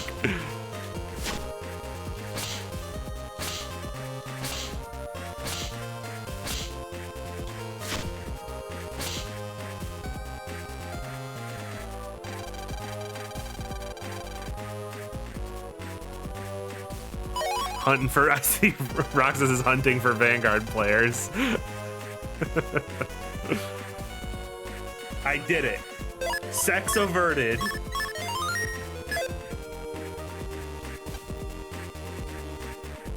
They done got scared off. They got spooked.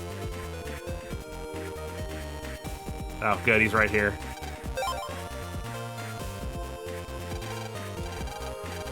Okay, here we go.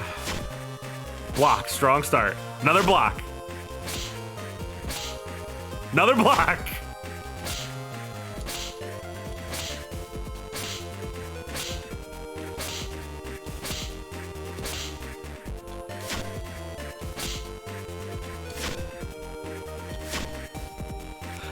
Come on now. What the fuck? Get out of here with this shit.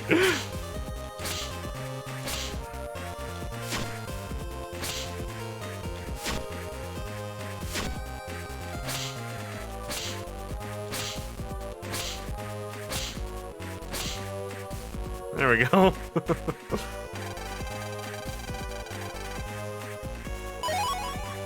Don't let him combo block you.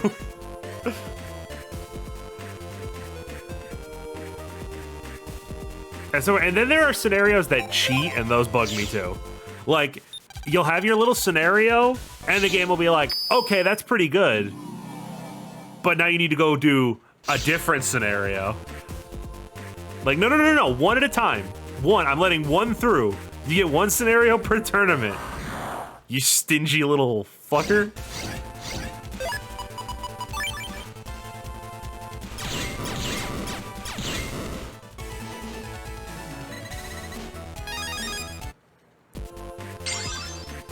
Before I forget, shoutouts to Azul, my favorite Discord mod.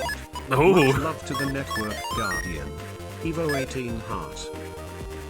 Oswald is a good fella.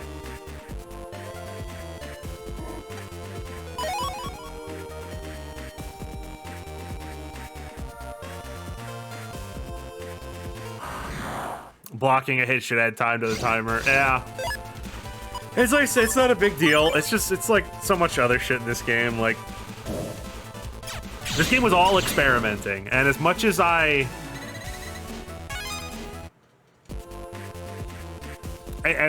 can appreciate that, as much as I can applaud the idea of all this experimenting, I also can't just give it credit just for that. It's like, it's super cool that you tried to develop a cure for the common cold. Unfortunately, it gives all recipients turbo AIDS. So, applaud the effort, but maybe fucking stop.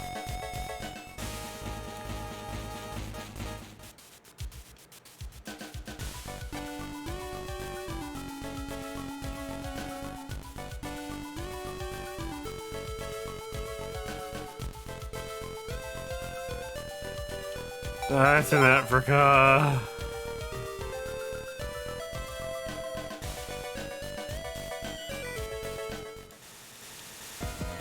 What's that? Almost some violence. Not in my Battle Network franchise, you fiend.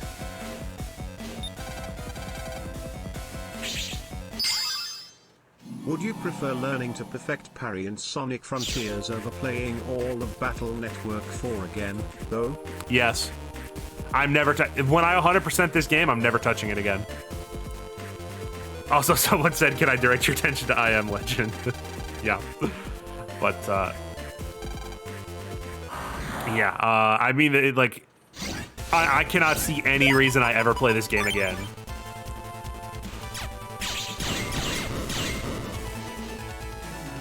I have sucked every little tiny piece of value possible out of this game.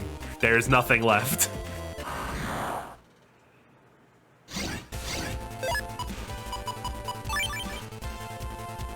I have mined every little bit of humor I could possibly pull from it. All the enjoyment I could possibly get out of the combat system and the bad script, laughing at it. There's no more.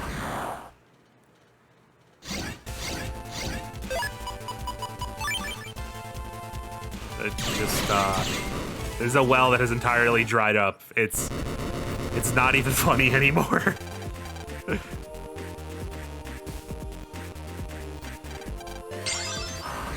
I remember the original ending of I Am Legend was similar to the book, and Will Smith realized that he was wrong to kidnap the bald vampire guy's wife. So he gave her back and they stopped bothering him. Yeah, but it makes much more sense that he unpins a grenade, and instead of throwing the grenade, he runs with the grenade towards a wall and explodes.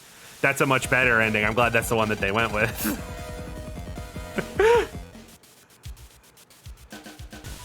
I can't remember how old I was when that movie came out, but I watched it with JL and my dad, and we all laughed out loud. And we're like, this is the worst fucking movie I've ever seen after that ending. Even as a little kid, me and my brother were like, that's just fucking stupid.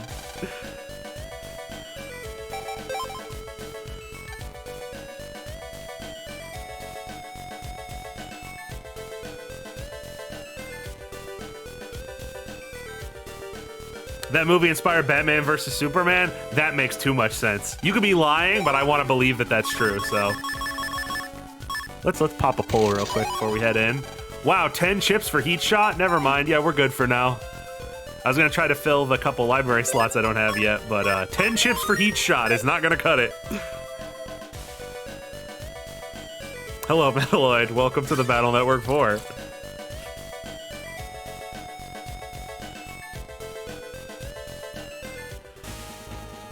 All right, let's battle Kendo, man.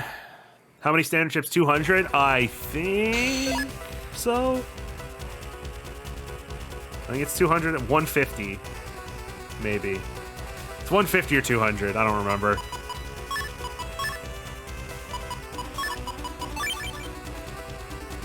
Which Battle Network 4, John? Doesn't matter. Doesn't matter at this point.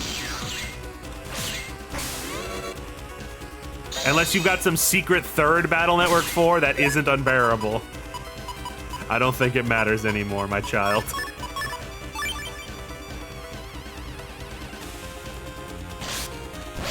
Oh. Okay. He just, like, slapped me out of my, knuckle thing that I was doing. Very inconsiderate. Ooh, let's get this mine out there with full synchro. Free 600 damage, baby.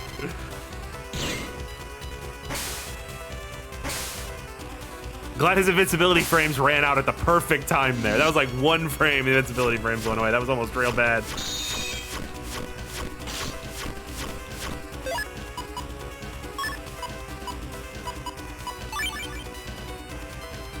A third Battle Network 4, so we're sort of, yeah, wow, he hits me, and yeah, it just knocks me away. But a sort of Battle Network 4.5, possibly. That might be worse though.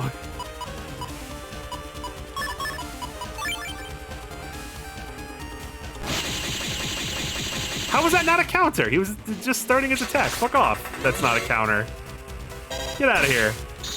Get out of here with those shenanigans.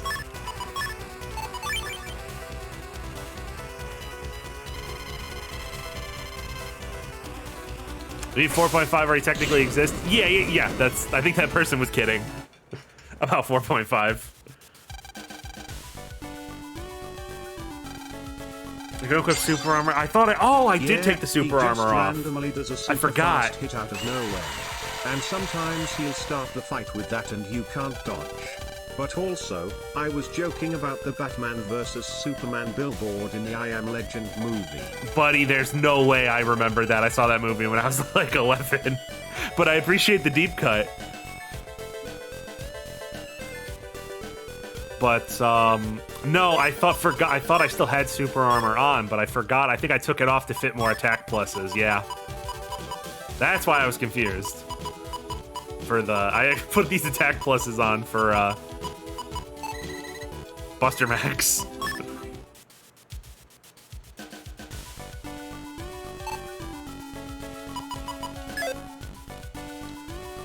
Okay, a scenario we'll actually be playing today.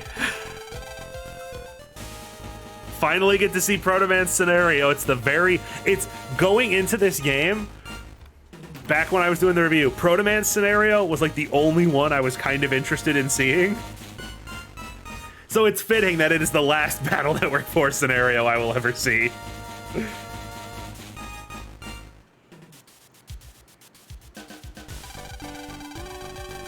And this version also fixes, you know, the gigantic error of Eugene just not being present for Battle Network 4 Red Since Sun. you have air shoes and undershirt, you can replace those with body pack if you want to save some space. How many hours did it take you to get here even with Buster Max? We're on, what, hour 6 now, I think? Skipping cutscenes and Buster Max. I think we're heading into hour 6.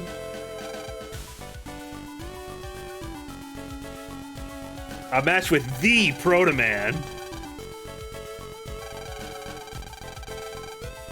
I know he means, like, you mean our Proto Man? But it's like, wow, Proto Man, the Proto Man? Hot damn. I can't wait for him to look down on me derisively.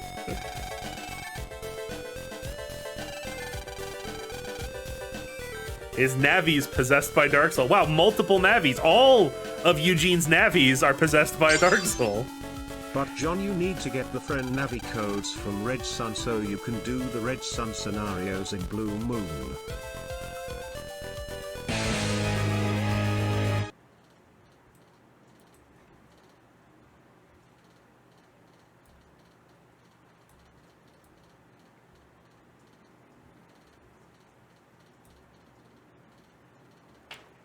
No.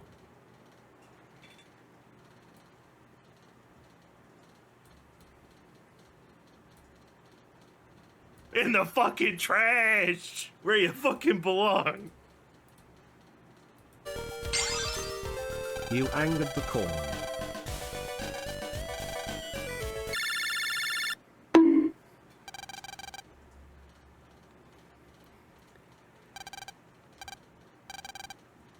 Oh! It's he who shall not be named.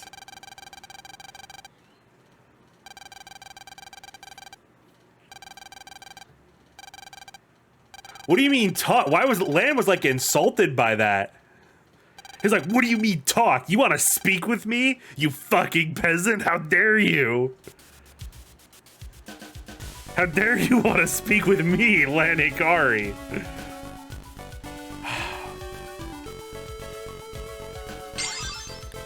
Lesson Should at least be learned. hydrated. Mess with the corn, and you're gonna get popped with extra salt. If I'm gonna yell at Eugene, I better have a lubricated throat. I can't take that back. I said it and I can't take it back. I can't make those words go back into my face. I didn't mean it like that, but... Oh wow, sad Eugene sprite. Hey Lan, so about that dark chip problem, you wouldn't believe what happened.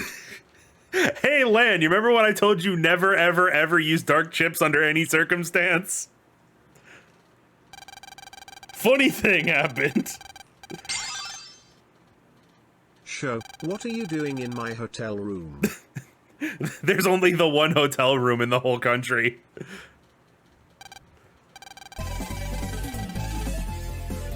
So, Crazy Wear subbed for that. Thank you.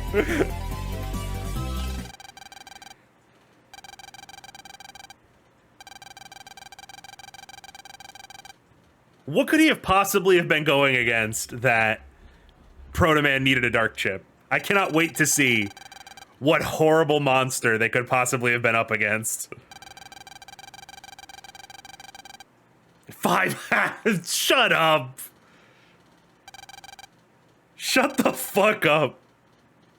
We've been going around this whole game. We ain't seen shit from Nebula, and all of a sudden you're going up against 500 at once.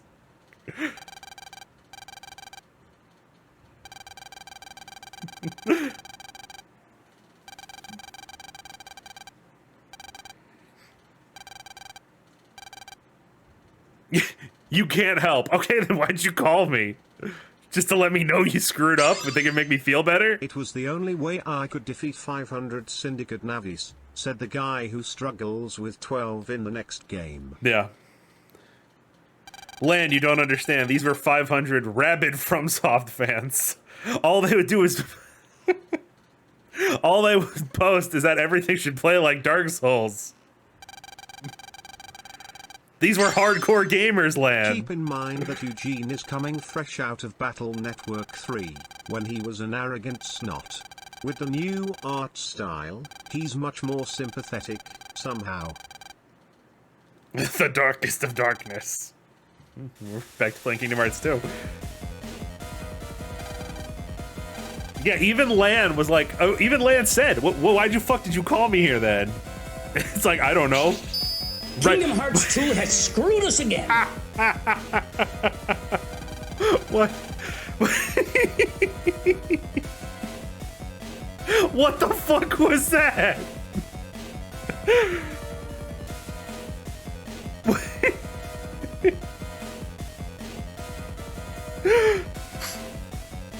Guys, what just...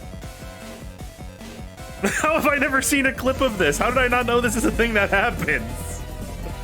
PETs have self-yeeting propulsion technology? Crazy like a fox, thank you for the sub. This is not... Proto Man, attack. Chucks itself into the net. What? Is there gonna be any explanation for that? There's no other scenario anywhere in this franchise where it even remotely implies PETs can move on their own. What? Like, the writing is just so lazy. Proto Man forcibly jacked himself off the PET. I'm gonna hack and slash your penis. The Dark Soul gives me the I just power can't to do this. yeet. And they didn't even need to do that. It's a straight line from that table to the jack-in point, and it's a laser in this game. So, like, there was no need for... He was just being extra.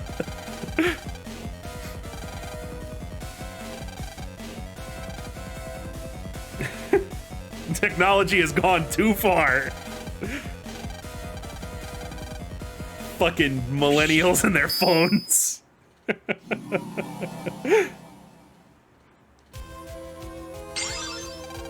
And to think, John said that he had no humor left in this game. I Foreshadowing I is a couldn't have dangerous known. term. How could I have known?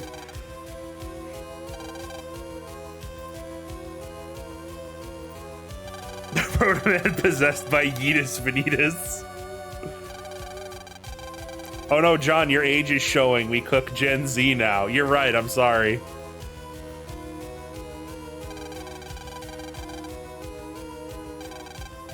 But isn't that just like millennials, to be behind the times? I had too much avocado toast and look what happened. Does anyone else notice the... How does anyone else not notice the base statue in the background? Yeah, it's just up there. Like, economical space usage, I guess, but...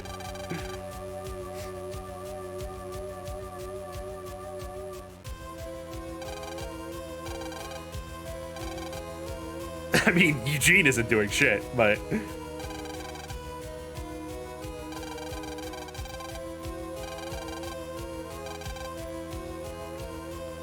What could it be? What could the gimmick be this time?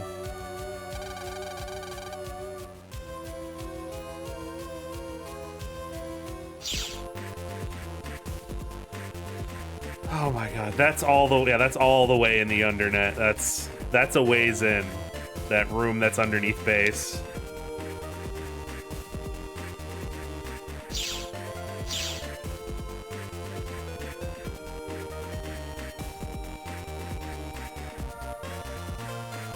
So let's get going and figure out this. Can Proto Man's scenario redeem the entire game? No, but god damn it, I wanted to try. So much of money.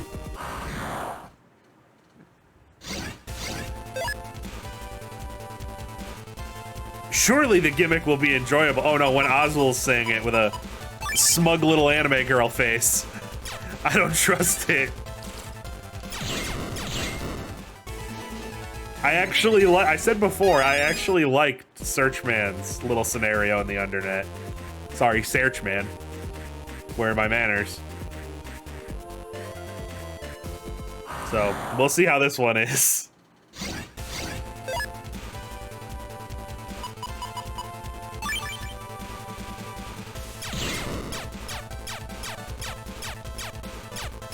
Oh, he's getting stuck on the sand. I was like, why is he just standing there? I forgot they could also get stuck on stuff. Wow, 2 bug frags. I've got 108. I feel like I'm getting bug frags constantly and I barely have 100.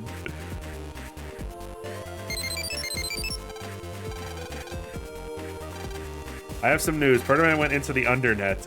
As you probably know, the entrance to the undernet is in the back of the Sharo area because it's constantly moving. If a dark chip is involved, the Nebula most likely has a hand in this. Be on guard. Yeah, there might be some generic heel navies you have to take out.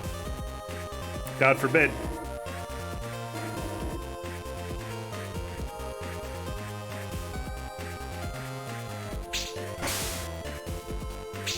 Rad.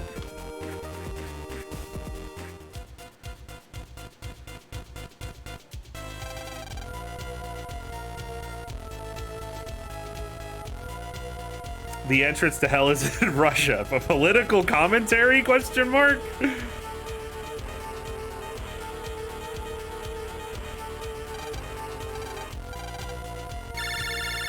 Oh wow, instructions.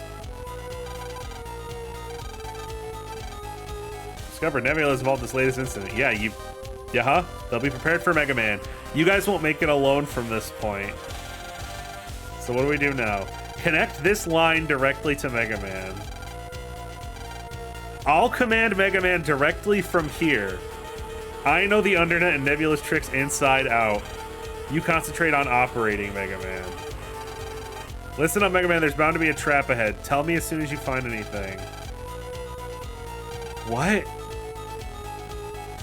But you just said, hey, connect this thing so I can operate Mega Man. Okay, Lan, now you just need to operate Mega Man. What? What are you talking about? Okay, look, you just need to give me control of your computer and I can get rid of the virus. I'm gonna need to open up your system 32 for a minute.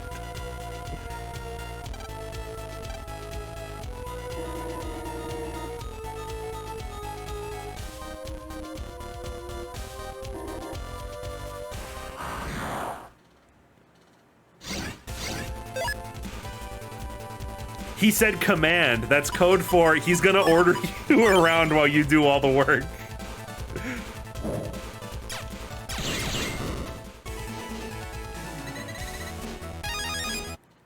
That's what I'm saying, like what? So he just replaced my fucking dialogue box? Gotta be on the lookout for any blue mystery datas I have to collect for a 3rd time. Oh boy, the spiders are back. One of my favorite, them and Cirkills, can't get enough of them.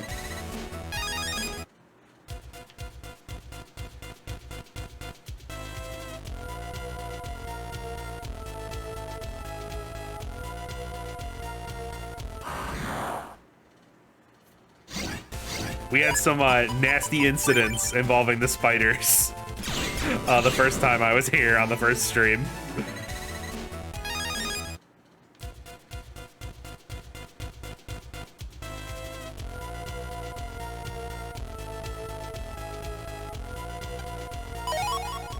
Whatever, I'll come back and get that blue mystery data later.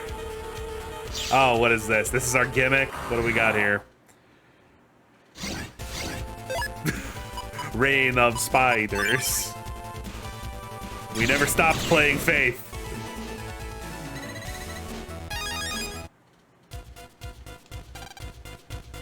Door blocking. Eugene, with that door blocking the way you can't pass. I mean, I guess that's not technically grammatically incorrect, but anything written on the door. Oh, this better not be a puzzle. Hold on a minute. Aha, it says, get a hold of red key. Red key, right? That reminds me of something. It's a trick they often use. I've cracked it before. If it's the same, red key should be hidden in the... Fuck you! They'll have hidden it on... Oh my... So we're playing Minesweeper? Normal searching won't tell, I'll tell you the place. Oh my god.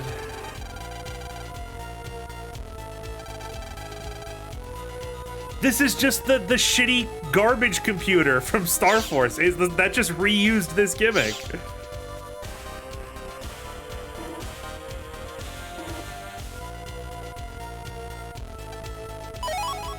It was 2 bug frags. Oh god.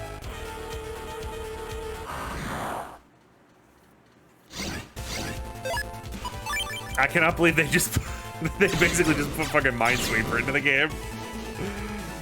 Oh. Center of 4 bones.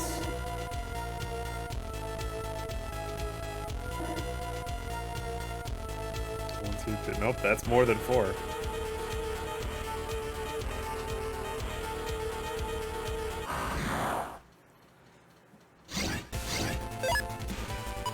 Oh man, this I gotta be honest, this kind of just sucked all the energy out of me. I was looking forward to like at least one more interesting scenario, but this really took the wind out of my sails. The return of the Revenge of Plazio Surfs scenario.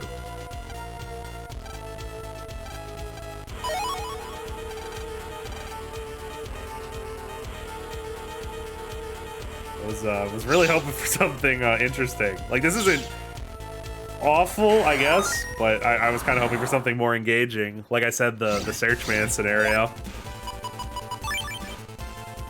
Yeah, also fun fact, those are fangs, not bones. I guess they're technically bones, teeth are bones, but I was looking for bones.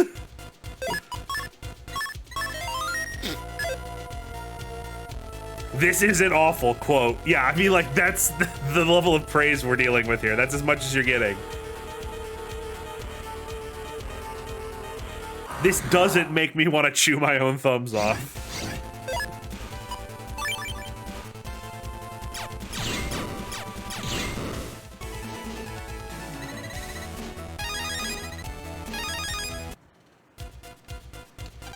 Mr. Bones, I would like off this wild ride. There is no end to the ride. You don't get off.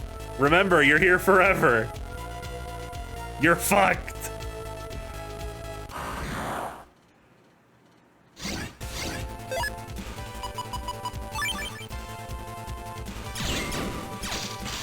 Oh, see, I didn't kill him fast enough, and now he's here.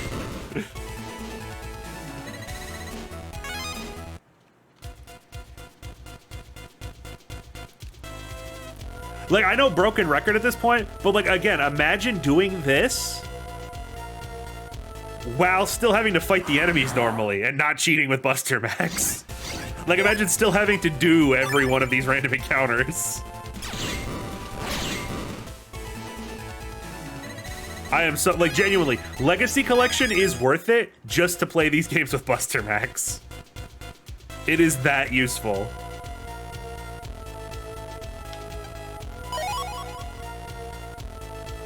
I thought it would be like a little, whatever, that's a neat little bonus, but like, This thing is vital, especially if you're trying to get 100%.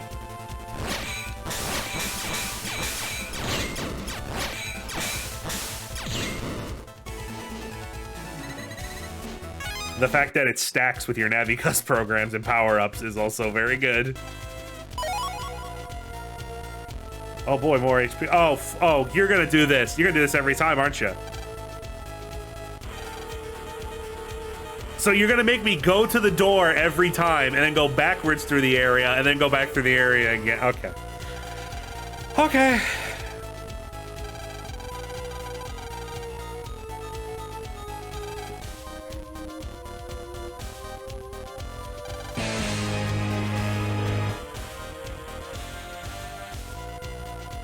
I don't know which corner is the right corner, so I'm just gonna check all the corners. It's not going to a completely different part of the net, at least. I mean, yeah, that's... Watch me. The restraint shown by them to not do that. Very admirable. That is absolutely the kind of shit that they do. Oh, also Junkman's here.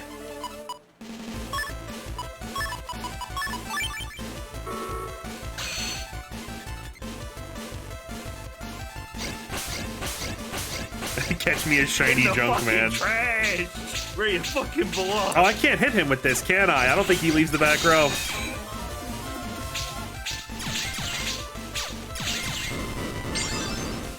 You know what the funny part of it's hidden in the right corner of the square. Junkman's ghost is also hidden in the right corner of the nearest square. Cool, so had I not encountered him yet, it would have just accidentally run into an Navi refight immediately. Cool. Very fun. Very, very... I'm out of adjectives. What?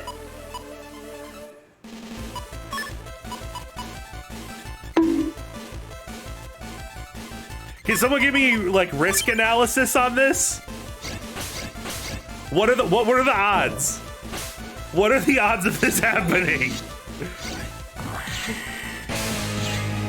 Guys, you do not understand the dozens of hours I have spent trying to get Navi bosses to spawn back to back. My deletion was greatly exaggerated. The amount of times I have spent, the amount of time I've spent trying to get these fuckers to respawn that quickly. And the one time I don't want it to happen because it's useless to me, it happens.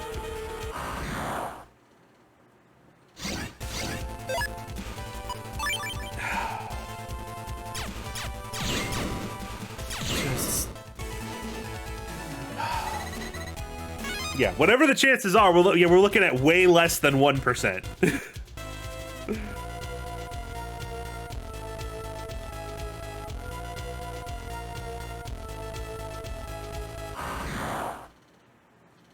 I kind of thought...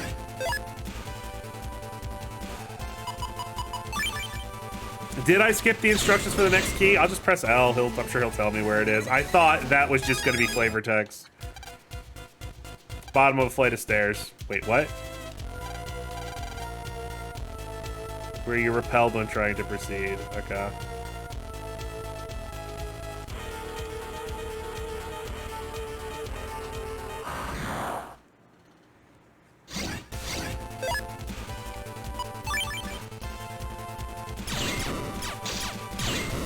Oh, I'm not having a good time.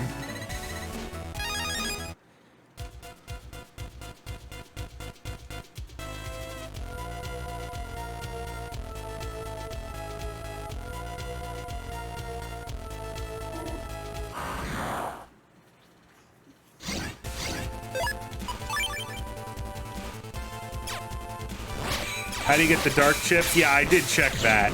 You can either get them via just doing post-game, or you have to be a bad boy.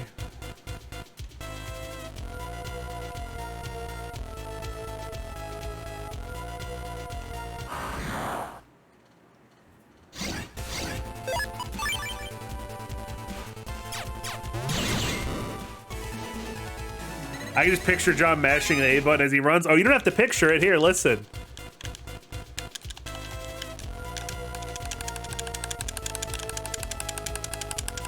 Isn't this great?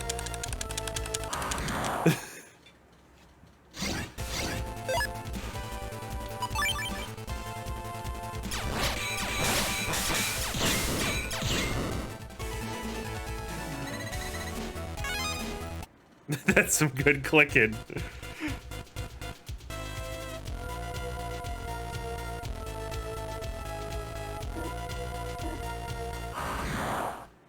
What fucking staircase didn't I check yet? Also, Junkman again!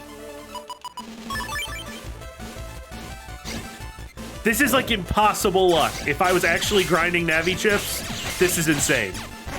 I'd be praying for this. Sex averted.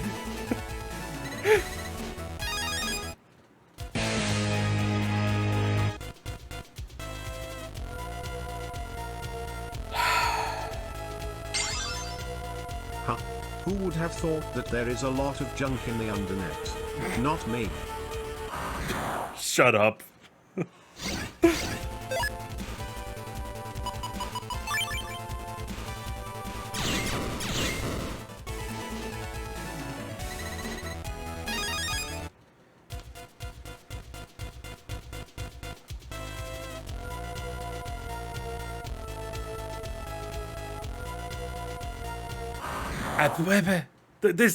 This hint is garbage.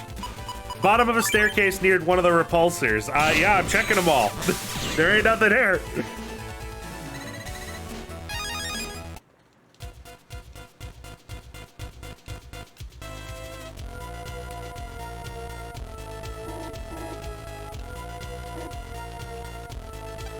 There we go.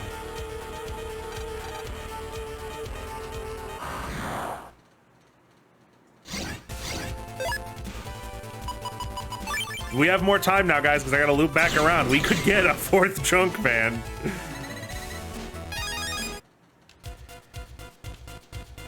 He heard me say his scenario was shit, and he got upset.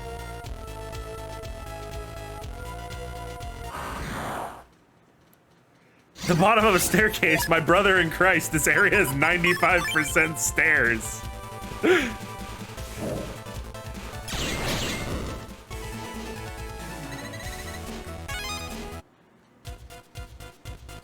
On a scale of 1 to 10, how would you rate your enjoyment of this scenario? I mean, I'm not enjoying it at all, so I guess a 1. On the badness scale, I would say it's inoffensive currently.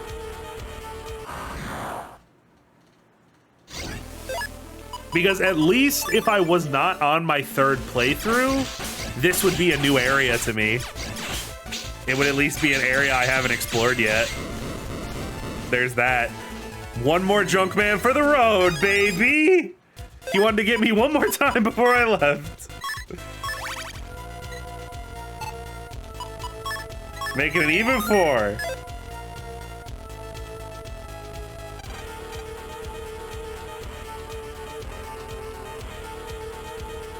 I ain't even mad. I ain't even mad. Junkman wanted to say goodbye. Oh, don't worry. I still have post-game shit to do. I'll be seeing him plenty more times.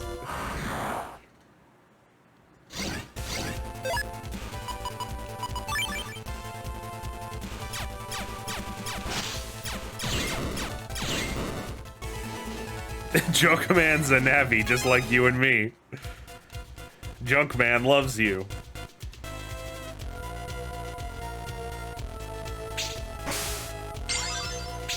You didn't unleash the seal on Metal Man, right? Right? I have all the Navi chips, except I think there's only one Navi I don't have both their chips. They're all unleashed.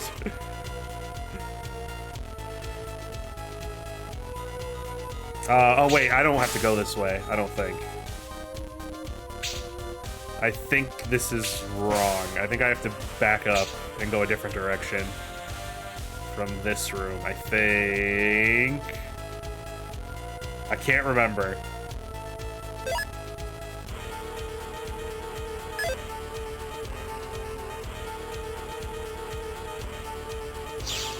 I think the other entrance is in this room to get where we need to get. Because I think that room there with the sea sliders just leads to Shade Man's coffin, I think.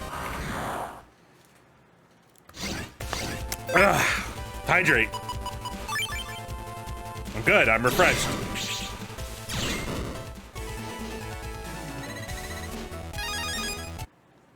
Yeah, sand.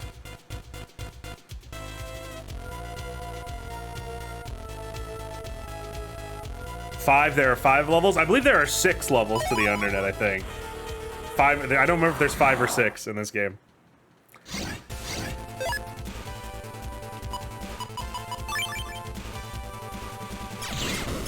There are 6, I got.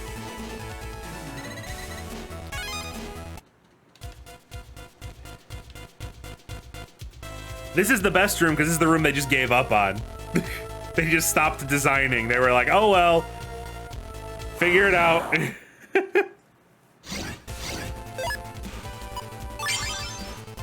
Elm sand would be so useless if it wasn't a null element chip that could be manipulated with wood soul. How do you even set up a sand panel under yourself in this game to trigger the boost? Okay, no, I didn't miss anything. This is for cooking so much Battle Network stuff leading up to the now released Legacy Collection. Thanks for the reviews, BT Dubs. Oh. Now, go save Proto Man. Metal, thank you. This isn't cooking, this is more like dumpster diving. But I very much appreciate the thought. the bits, thank you. Yeah, this is microwaving. This is microwaving with the aluminum foil still on.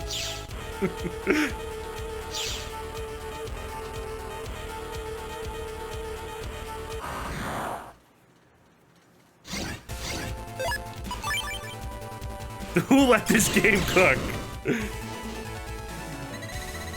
Odd question if you tried running from a battle yet in this scenario. I could try, but with Buster Max, it's genuinely faster to just kill them most of the time than to use the... than to hope running works, you know? Yeah, oh, I should have known. See, I should have known the way that I was going was the wrong way, because there wasn't a fucking door there. My mistake. I thought the game was being generous for a minute. And there's 3... Oh, there's 3 keys in this area that's just a whole bunch of squares. It's just a maze of square paths, and I have to find 3 keys. Oh! Ah! I just want it to be done.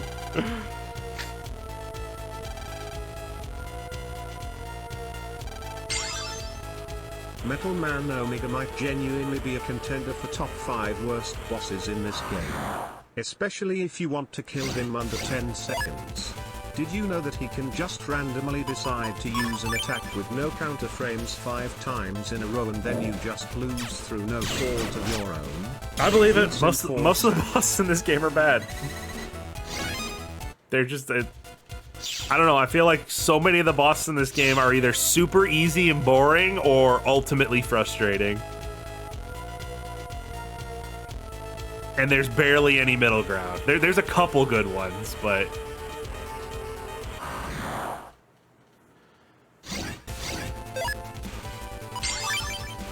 I wish they had patch cards for the keys. Yeah. Yeah, I just want to cheat. Just give me all the key items, please. 1 bug frag again. Oh, jeez.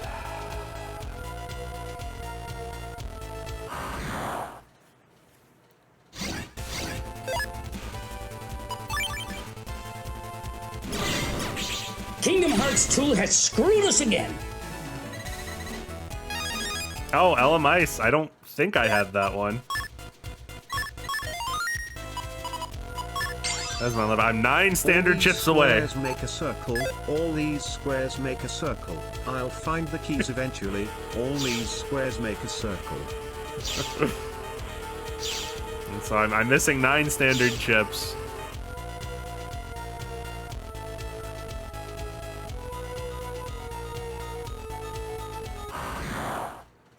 Do I have Elm Dark? I don't know, probably not. Unless you're memeing about something, I don't know.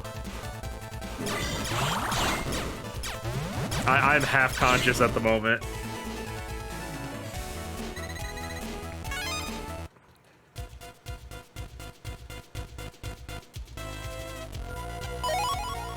There we go. in the corner with 6 bones.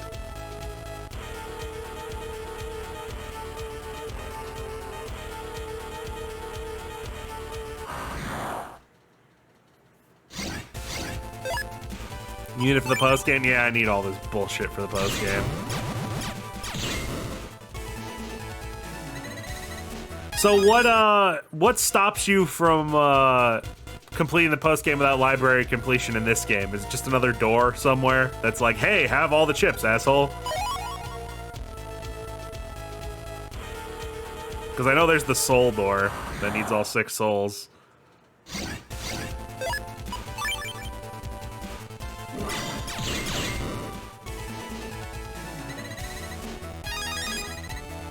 Wow, 3 bug frags. That's genuinely good.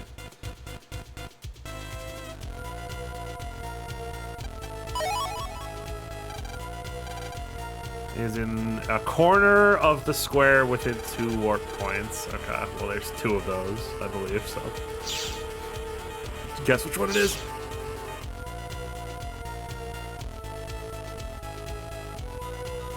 Collect the 5 evil chips. Yeah, figured. That's the thing I need to do.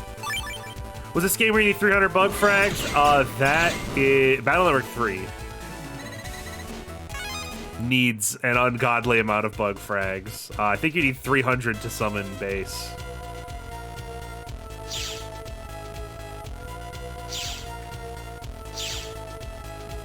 You gotta put them all in the bug frag trader. Okay, let me just double check that it's not here and it wasn't just messing up, and then we'll go check the other thing. Just noticed sub extended for another 6 months yesterday. Here's to 6 more with the most entertaining corn.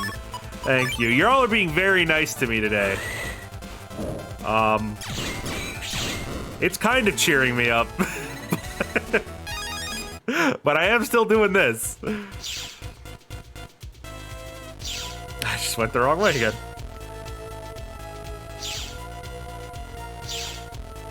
Yeah, the Battle Network 3 requires an ungodly amount of bug frags. I calculated it in my post-game video for it. I don't remember what I ended up with, but I did calculate the bare minimum. But it was slightly better in 3 because you could just grind them. Is leaving you alone. At least that's one small mercy. It's nice he's not attacking. But in 3, you could grind them consistently, at least. You can't in this game. Or 5 or 6, as far as I know. They only drop via mystery datas.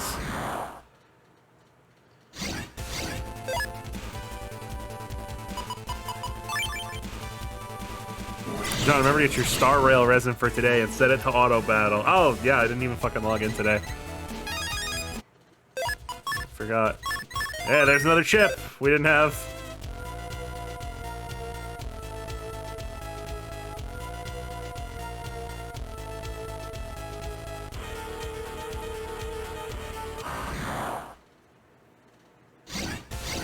Yeah, ending battles with killing enemies with counters should have kept giving you bug frags.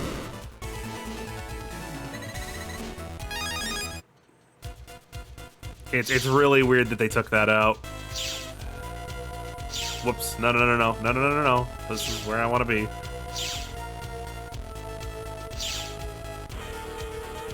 Why not use it now? The game auto battles, so you can auto battle in Star Rail while auto battling in Battle Network 4. My PlayStation isn't set up in here.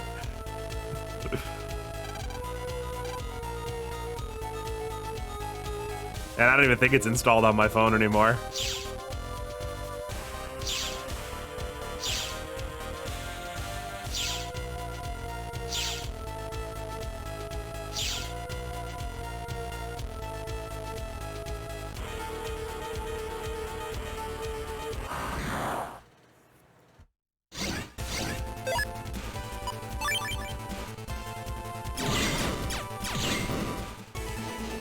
Star Rail's on PlayStation? Yeah, it just went on there like last week, I think. It just finally got on there very recently. It was announced to be coming out to PS5 like when the game was announced, and then for some reason it took him another 6 months to actually get it on PlayStation, despite the fact it already had perfect controller support on PC. Don't know what that was about. But yeah, it's out on PlayStation, works just fine from how I've played.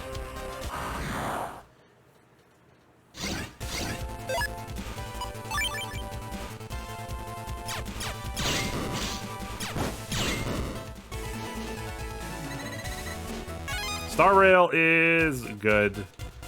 It's got the same problem that Genshin has for me, like I've talked about in the past, where I like the game, but the character summon rate is so fucking bad that it genuinely discourages you from playing at times.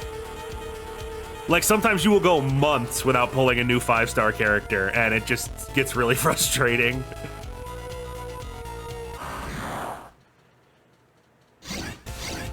Oh boy, the Cirque Smash EX. Like, unless you're gonna spend money, obviously, and if you're gonna wail on it, then obviously that's not that big of a deal.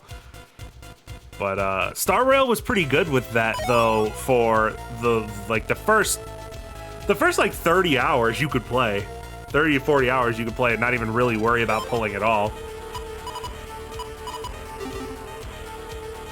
The free characters they give you are enough to get you through a giant chunk of the game. Oh, right, I can't go this way. This is not where we're going. That's post-game. You're 80 warps in and haven't gotten a 5-star yet? Well, I think one more warp and you get a guaranteed 5-star. I think 90 warps is the guaranteed 5-star, I think.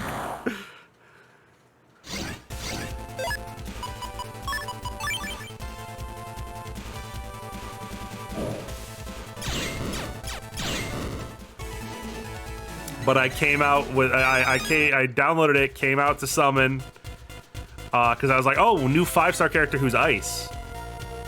I don't have a 5-star ice character, and I've done like 50 pulls and gotten nothing so far, like 5 multis, nothing.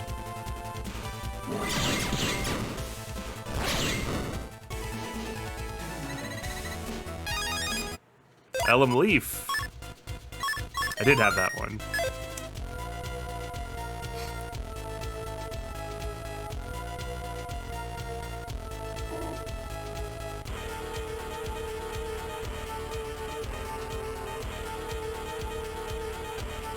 Get the fuck out of the way. Those viruses that I fought, those ones that give Elm Dark. Okay.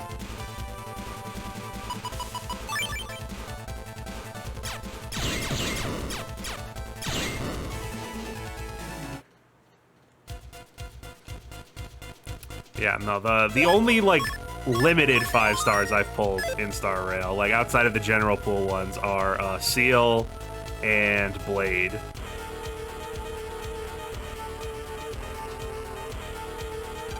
You need to S-rank those guys for the Elm Dark. Alright, I'll keep that in mind.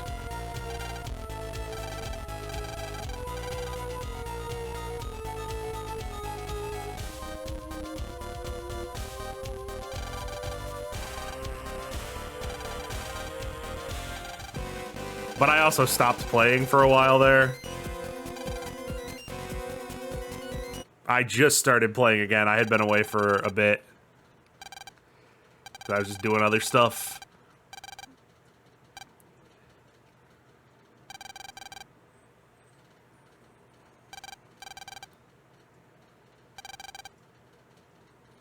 Well, wait till the next game.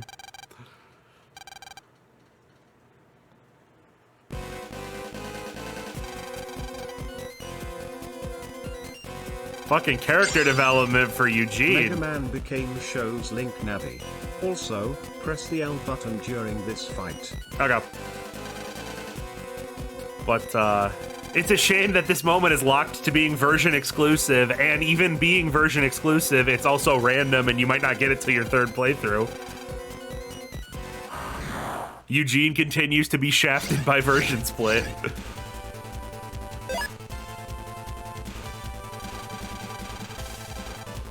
Aw.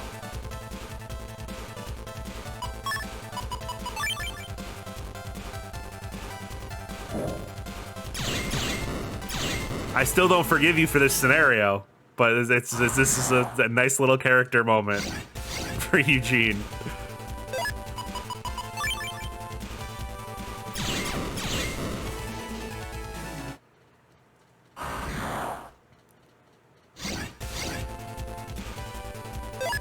Silver, oh, fucking, I think the character I wanted to pull the most so far is probably Silverwolf, because regardless of how actually good or meta she is, the ability to give weaknesses to enemies seems incredibly helpful. Especially when you don't have, like, a really good card for each element. Apparently she'll be rerun in January, huh? Because I know that the banners have leaked, like, all way ahead of when they're actually coming out. Like, if you go look for it, you could find, like, the next 4 or 5 characters. People, like, already know who they are.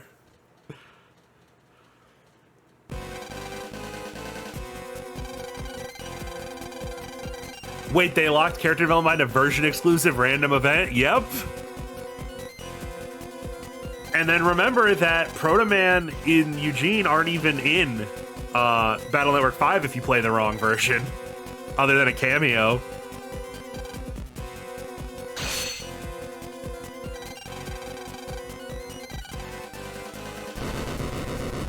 It's weird how they spent all this time developing these two, and then as soon as they stopped being giant dickheads, they stopped being mandatory characters.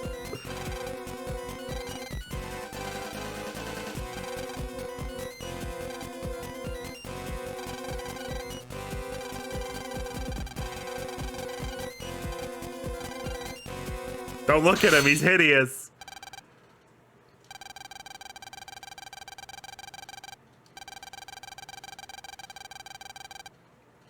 Or, you know, with a visor. He's so good that he can even fight with his eye, only the one eye. So I'm glad I went back and reread that. I did it. Sex averted. Like, I was like, oh, it's a reference to Battle Network 3. But no, he can only fight with one eye closed now. He actually got weaker. He can't close both eyes.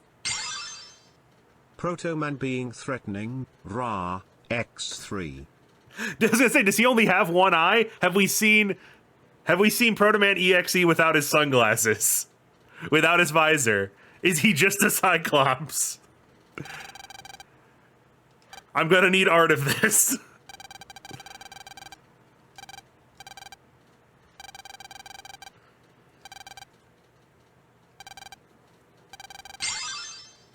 Damn, Megas used the anti-sword, but it's artwork accurate. What? Okay, thank you. What? No, it's still dumb. What? Huh?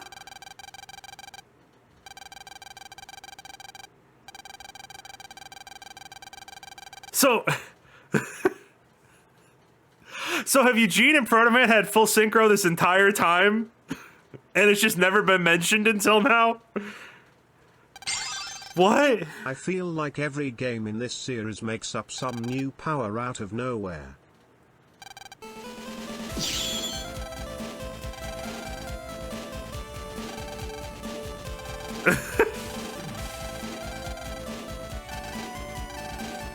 Don't play the hero theme. Turn that shit off. This is too dumb.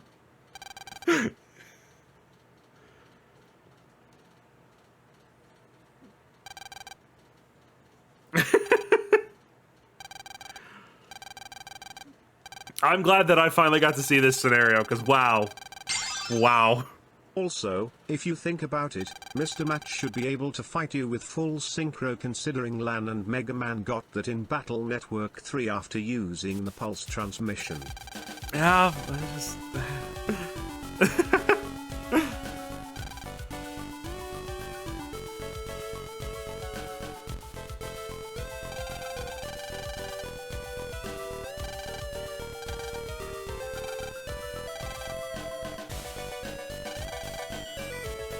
Alright, let's go fight Proto Man.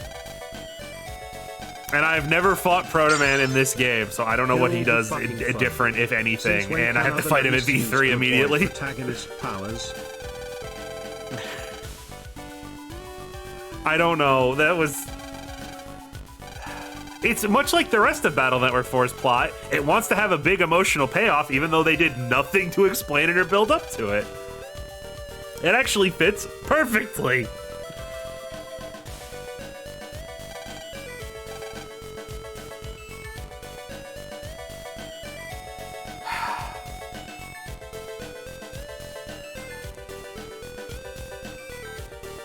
Words, I have none of them. If you fight him on game 1, vital parts of his fight AI are missing and you can break him into just standing around and doing nothing. It's funny. Amazing. That's the Battle Network 4 polish.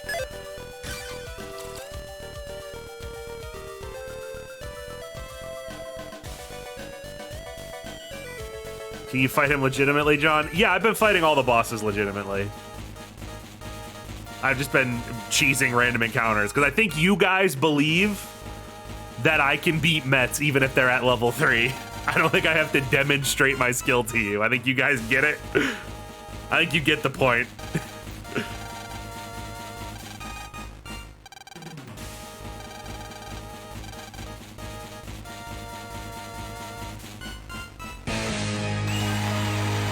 Good timing.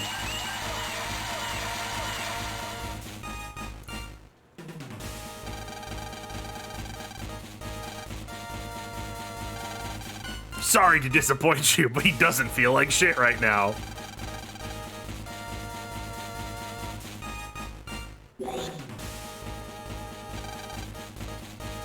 The Fates in Capital. What?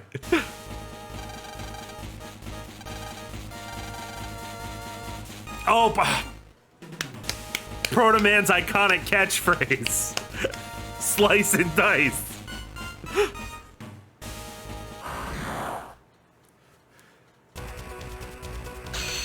The Fates, yeah, I know the Fates from Greek mythology. I get because we're in the Colosseum, I guess. I guess that's what they're going for. Kingdom Hearts 2 has screwed us again. Hey, John, how many gift subs for you to play an anime robot tactical RPG I'm gonna hack on and GBA? slash your penis. Isn't that what I'm doing right now? I just can't do this. I'm unsure what you're talking about. And I don't want to just sell Twitch slots.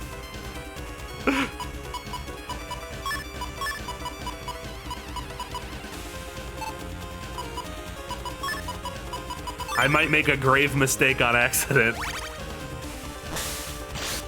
What? Oh, what the fuck was that? Huh? That was like Shadow Clone Proto Man.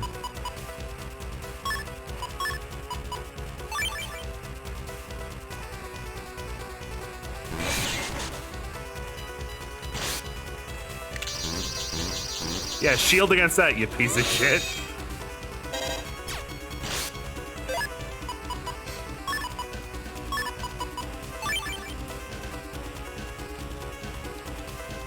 Oh, fuck. Right as I was letting go of the button. Nope, don't touch me. Don't touch me. I need to get my mines out.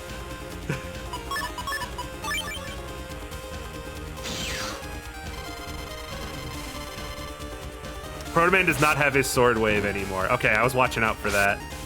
Thanks for letting me know. I'm taking your arena, buddy.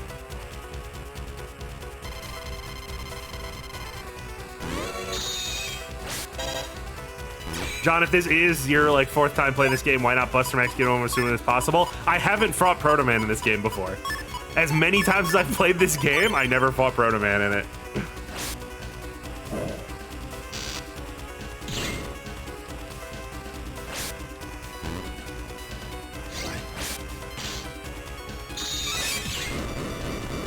Oh, perfect ending. He didn't shield that for whatever reason.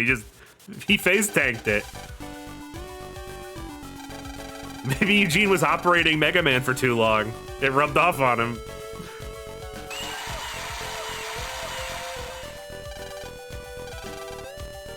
You can't just face tank your problems away, John. Watch me. In the fucking trash, where you fucking belong. He tried to copy my strategy, that little cheater. Victory Hydrate belongs to me today.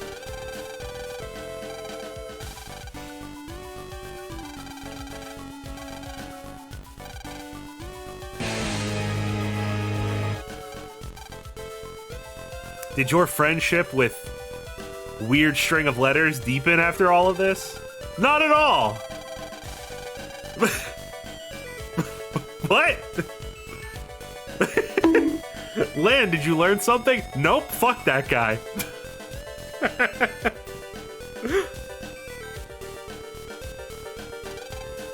I thought maybe you two became better friends. Wouldn't it be nice?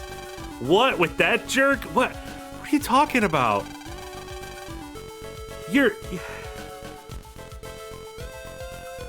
Why are you being so antagonistic? I've come to understand those two. I felt Eugene's true feelings when he helped Proto Man. Now I know how important Proto Man is to him. During the battle, I felt Proto Man's cool and poignant soul.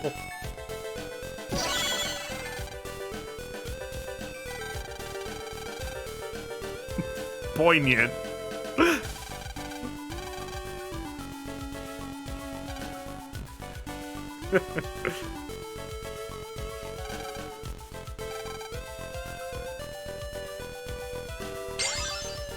No, Lan has a point.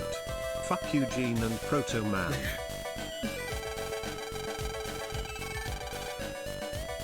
Lan, I need your help. I had to fight 501 Nebula Nebbies.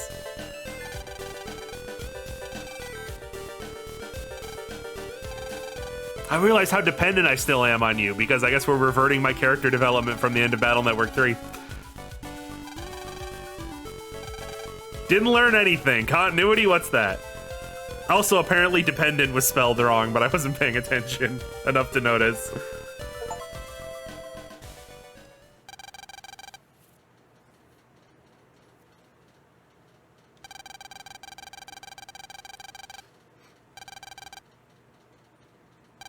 It was still dependent.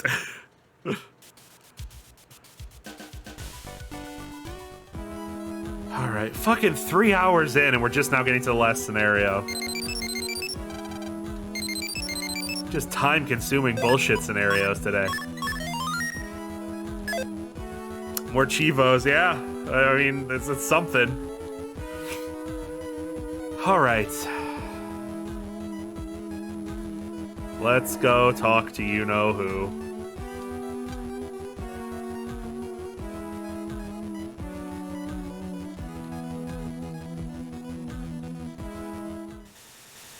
John, go inside the building. This is a no patience till clear.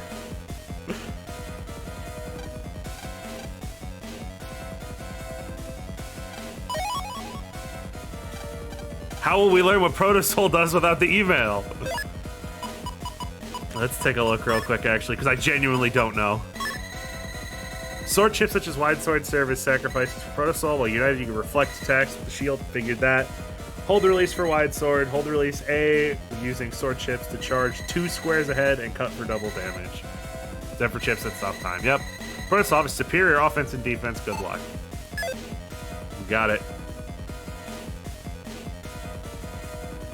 Now we gotta do that shit where we go to each specific area to go open their gate.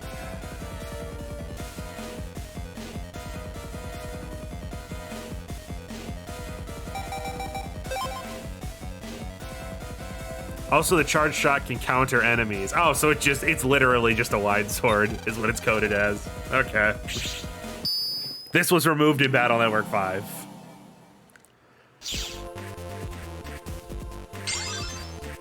Proto Soul in this game is technically better than in 5, but it's held back by a terrible selection of sword chips.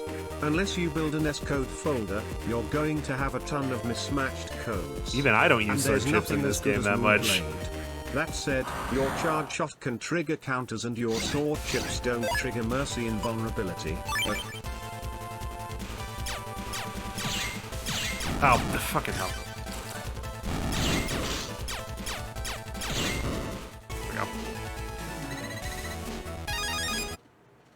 You would think they would still want Eugene to help land, for that matter. Why didn't you know about the asteroid? Yeah, no, again, no idea.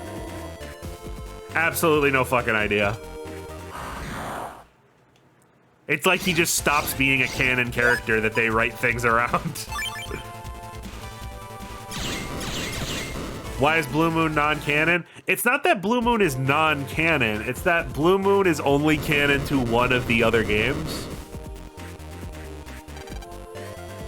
Because Shuko is in this. And then Shuko is also in Falzar for 6.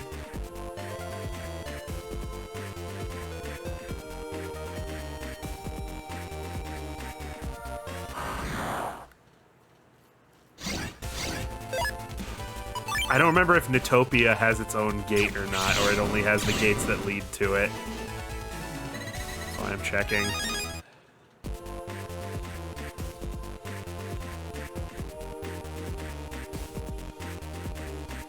None of the gates are in Nitopia. Okay, yeah, it's just the gates that lead into it.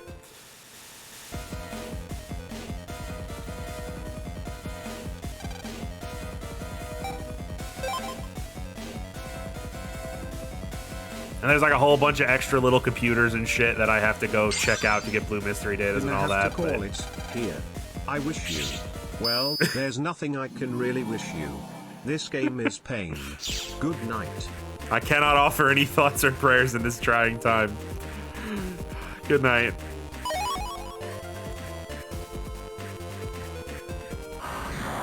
The ostrich is the fast travel menu. It is in Netflix, yeah.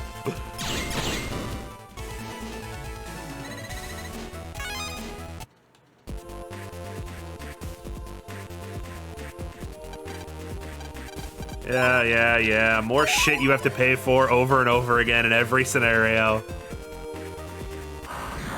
It's just absolute nonsense that you don't get to keep any of the key items. So much shit you have to rebuy when you're already short on Zenny because the earn rate is terrible.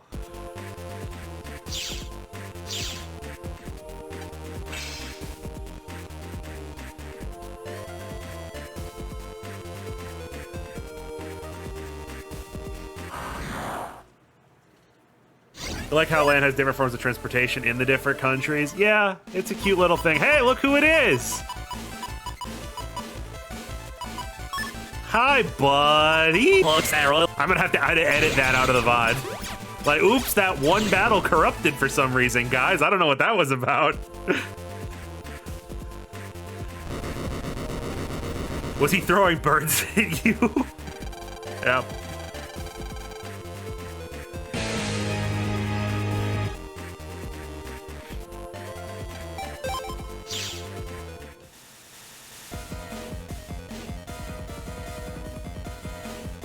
Say that battle was Rule 34, so it had to be deleted.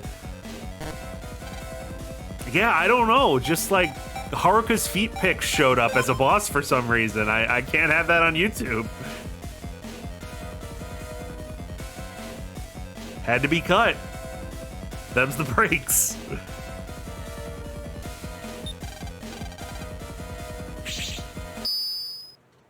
Genuinely, did people really get that mad at you about not talking about Winsol? People weren't mad. The joke with Winsol isn't that people were upset with me. The joke was that I explicitly stated in the video that I was not going to do Winsol and why I wasn't going to do Winsol. And then people still left comments asking me where Winsol was and like, hey, John, you forgot to cover Winsol in the video. Like, guys, come on.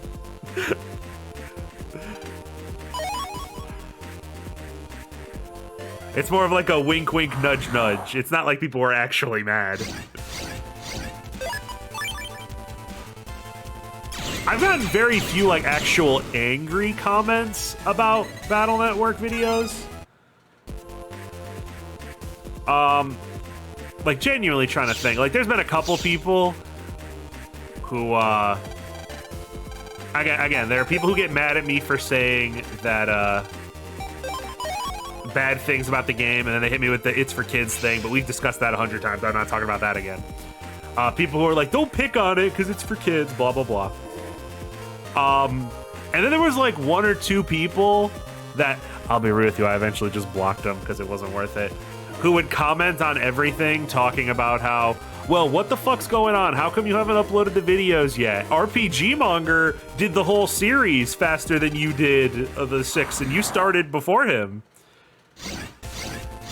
Like, they would constantly do that, and I don't hold that against Monger. That's not his fault. But the amount of people where I got comments like, well, Monger did all the games way faster than you did them, even though he started later. Like, as if our videos are anywhere remotely the same style.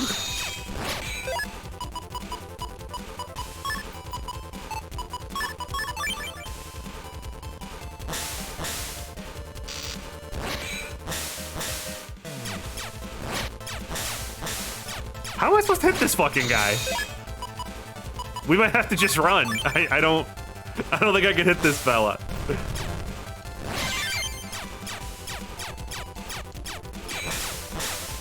Yeah, no, it's absolutely nothing against RPG Monger at all. It's absolutely not his fault.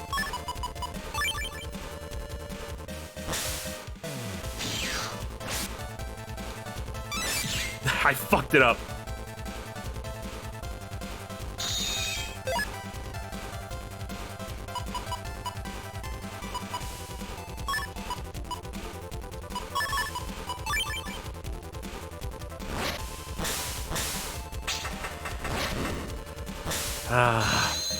Now I'm just sealed in. I have to get him. Kingdom Hearts 2 has screwed us again. Hold on. Hold on. I almost... Does Aqua Soul not give you ice immunity feat? Does it? I did not know.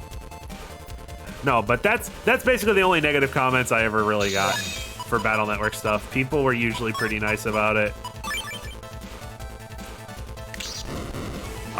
I mean, people telling me I'm bad at the game, but come on now. What YouTuber does not have to deal with people telling them they're bad at every single game they play?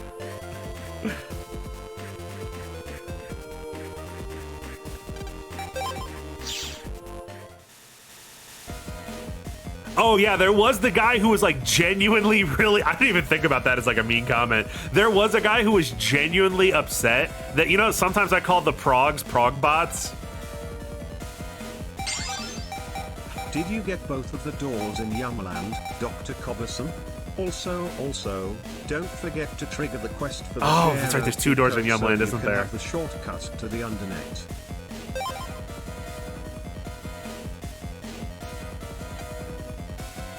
Yeah, no, sometimes I would call them prog bots, and that really bothered. There's one guy that specifically really bothered for some reason.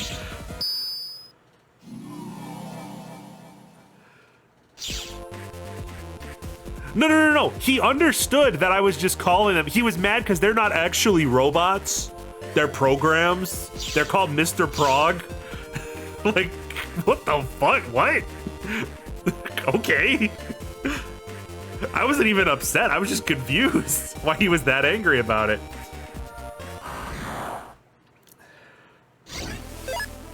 I thought you were gonna talk about the dabbing is not funny guy, but the dabbing is not funny guy is I like because I don't even remember his name. He might be here because he comments on a lot of stuff. He watched a lot of my stuff. He seems to have even come around on like he just says it ironically now in videos where there's dabbing. He seems to have cooled down about it. He seems like he's a fine guy.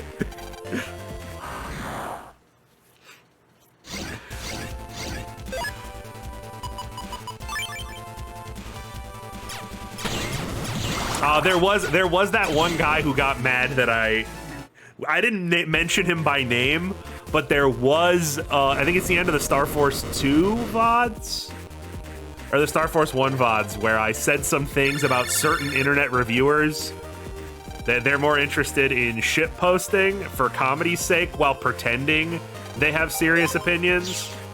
And then when you call them out for how their shit is like incorrect or inconsistent or they're not reviewing correctly, no, it's just a joke, bro. You know, like Schrodinger's review. CinemaSins is very guilty of this. It's either serious media criticism or it's just a joke, bro, depending on how mad people are.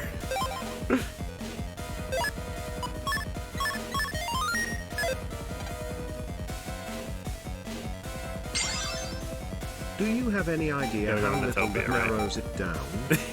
Exactly. What am I doing? Going to Natopia to talk to the official first, right? I was trying to remember what I'm doing. I gotta go talk to the official.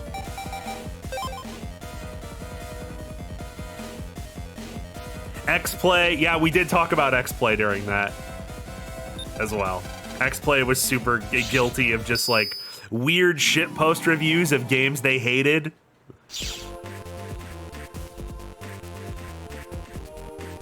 Like the example I was using, like, I hate farming games. I couldn't give less of a fuck about farming games. I would not make a review about a Harvest Moon or Stardew Valley and just talk shit about it the entire time.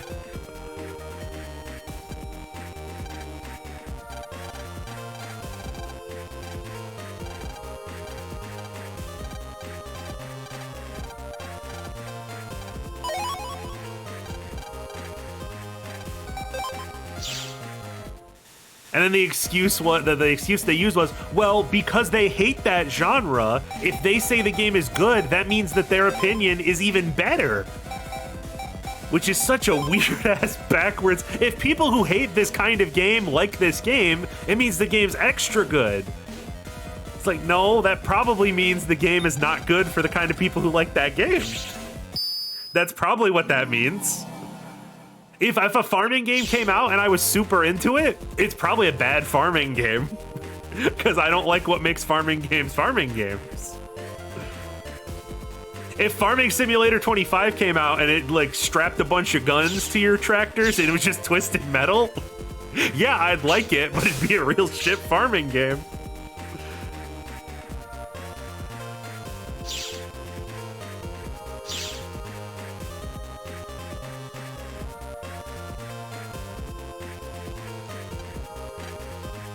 See, so like you can't jump over these doors. These are not like solid walls. You can get around these net passages.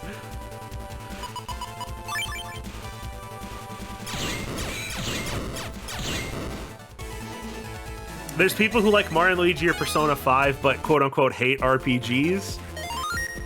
I think you're absolutely correct. Persona 5 people, but again, when people say they like, again, this isn't everyone. I'm hypothesizing here. But what I see when I see people who say they love Persona but hate RPGs, what they mean is they love the social shit that's in Persona and they don't actually like the RPG part.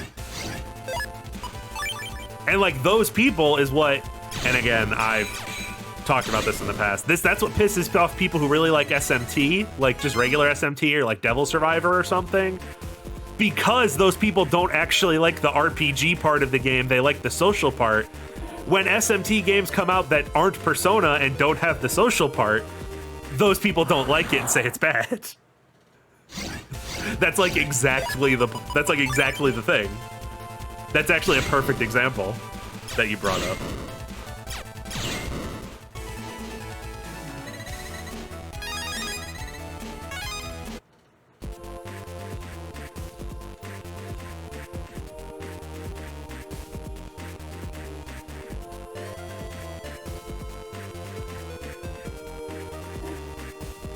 Here it is. I knew there was a mystery data in here somewhere. Yeah, people just don't want to admit they enjoyed the dating sim part.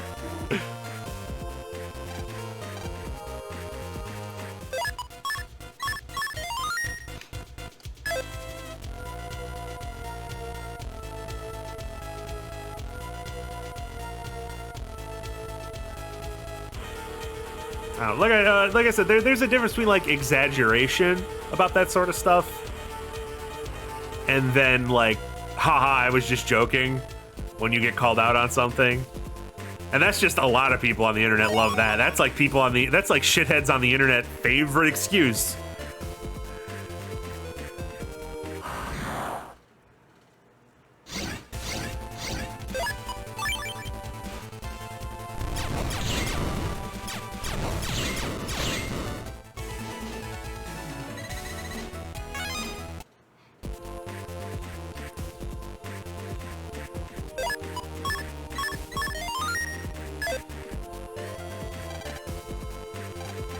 You're the one who's destroying the net. You, one single heel navy guy.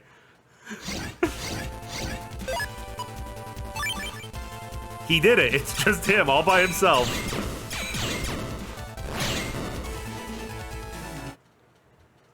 Like SRP, I like RPGs, but not chessboard style ones. Yeah. I can completely, I don't agree, but I completely understand that. And but the thing, that's why people refer to that as a different genre. They refer to those as strategy RPGs. Because at that point, they're so different, they might as well be an entirely different genre of game, you know?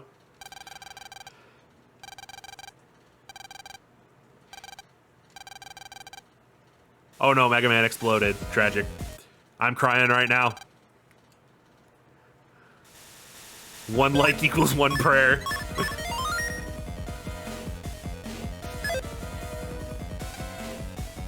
Never played a SMT game. The only thing I know about those games is they're very different from one another and that Persona is some kind of spin-off. Yeah, Persona is a spin-off of SMT. Basically, it's SMT, but with a dating sim slapped on top, essentially. Like, if you play or look at other SMT games, you can see the same, like, basic framework of, like, the elemental weaknesses and recruiting monsters into your party and stuff like that. Talking to the monsters. It's the same sort of idea. Sorry, I have to get permission. Jesus Christ. These flags. One last time, the flags have to fuck me over.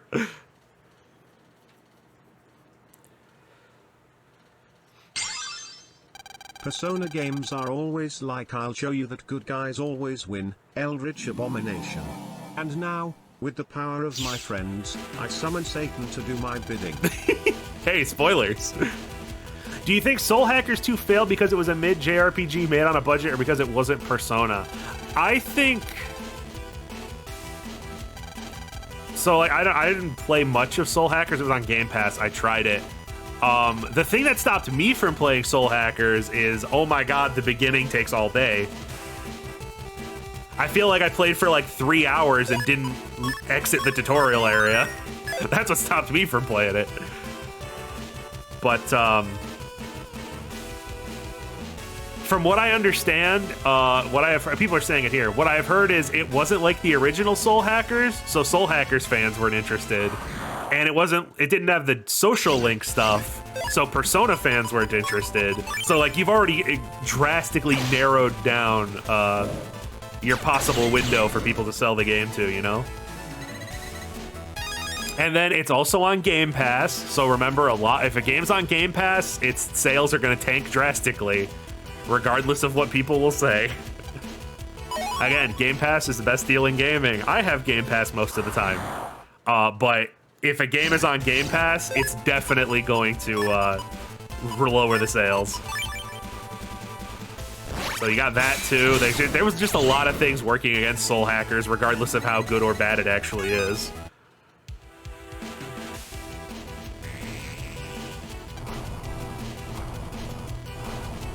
I liked the aesthetic, I'll give it that. I thought the aesthetic was great. That's what made me want to try it.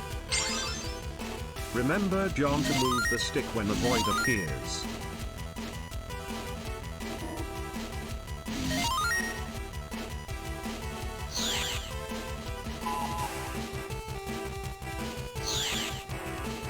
Okay, I can skip this. Good. Don't have to watch that shit.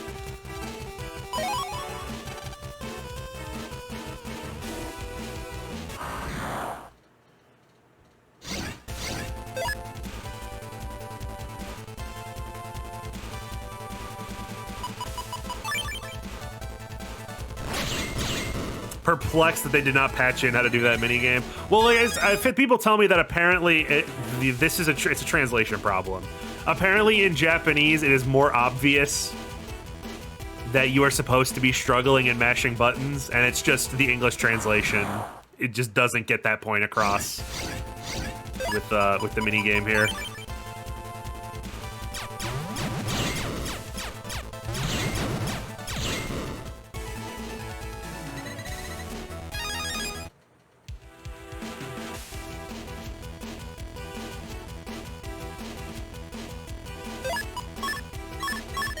I have said many a time, and I'll reiterate once again, that I think SMT fans are kind of annoying with their hatred for Persona, but at the same time, I do understand them being frustrated when anytime a new SMT game comes out, like IGN will be like, well, I mean, it's okay, but there's no stuff, it's not Persona.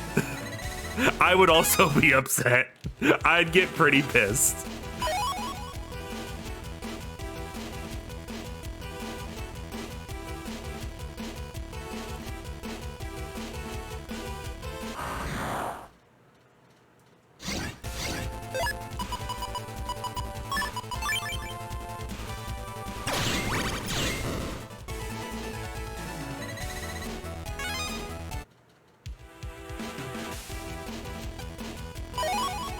Now, hey, at least you got... Yo, can one of the mods handle that bot, please? Thank you. Thank you, Roxas. Fucking view bots.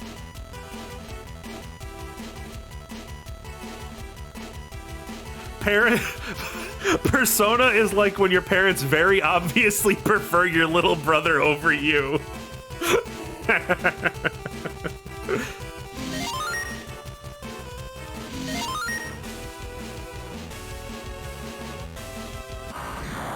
But Persona 3 Reload looks really cool. As someone who is, yes, I'm one of these people, I was not interested in Persona 3 because you couldn't control your party members. I'm sorry. I'm sorry. I'm sorry. It fits the theme of the game, blah, blah, blah, I know. But I was not interested. And then like, well, I'll play the PSP one because you get to control everything. But the PSP one doesn't have traversable maps. You don't like explore and stuff. Like that's, I feel like that's part of those games is like living in the world, you know? And reducing it all to just fucking menus, ugh. Ugh.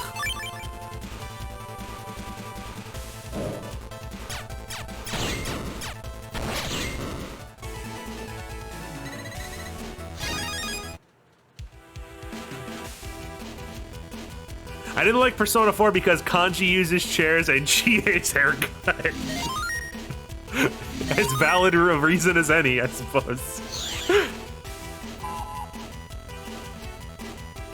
I heard the current remake of Persona 3 finally lets you have directly control over your party. Oh, there's no way. There's no way that they don't have the ability to control your party. That would be such a catastrophic problem on their part if they did not add that.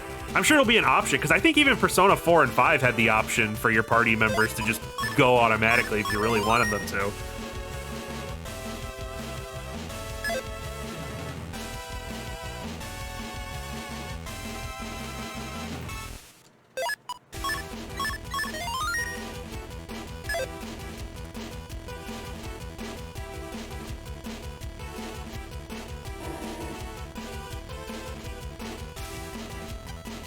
Like I said, I mean, I'll definitely check out Reload at some point.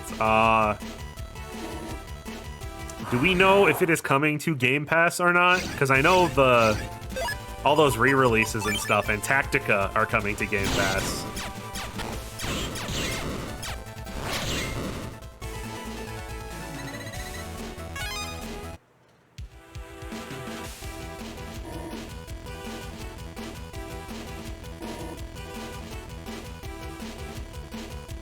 Because there is, oh shit.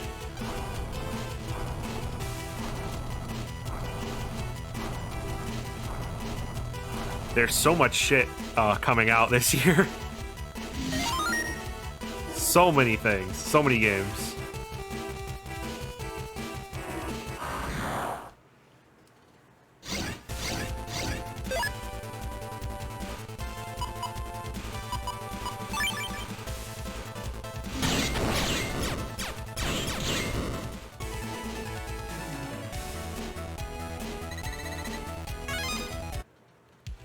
Honestly, the CPU party members aren't that bad. I'm sure they're fine. It's just, I think it's more like a sitting around thing. Like, I would be spending a quarter of every combat encounter sitting there and watching the game play itself and hoping I was friend enough with the characters for them to not fuck me.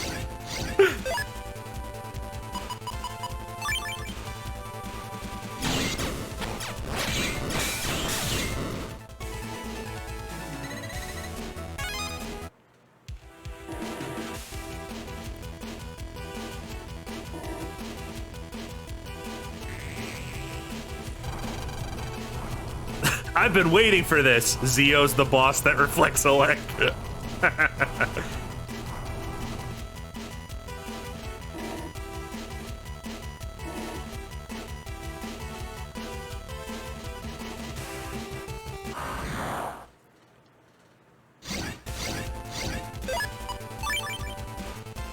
I think, and again, as much as I'm interested. I definitely want to try Persona 3 Reload because I always want to try Persona 3 and I've just never gotten around to it. I think I don't think this is a controversial statement. They probably should have remade Persona 1 or 2 first. I know it's like a meme that they don't give a fuck about Persona 1 and 2, but like, you could make people give a fuck about Persona 1 and 2 if you remade them. Because let's be honest, they're not really approachable or even playable in their current state. Not just for like 90s RPG jank, but like literally not playable in America.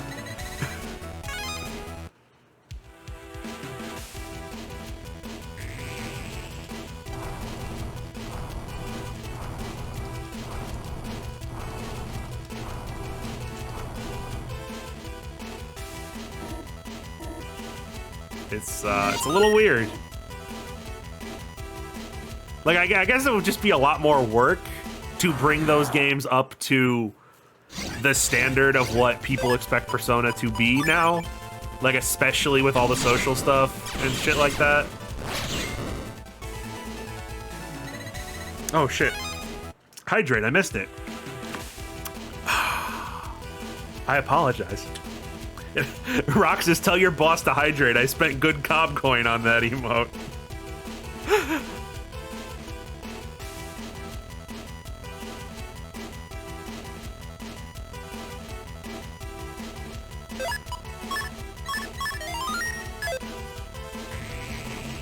Yeah, the first two Persona games are like dungeon crawlers, like fucking wizardry style dungeon crawlers.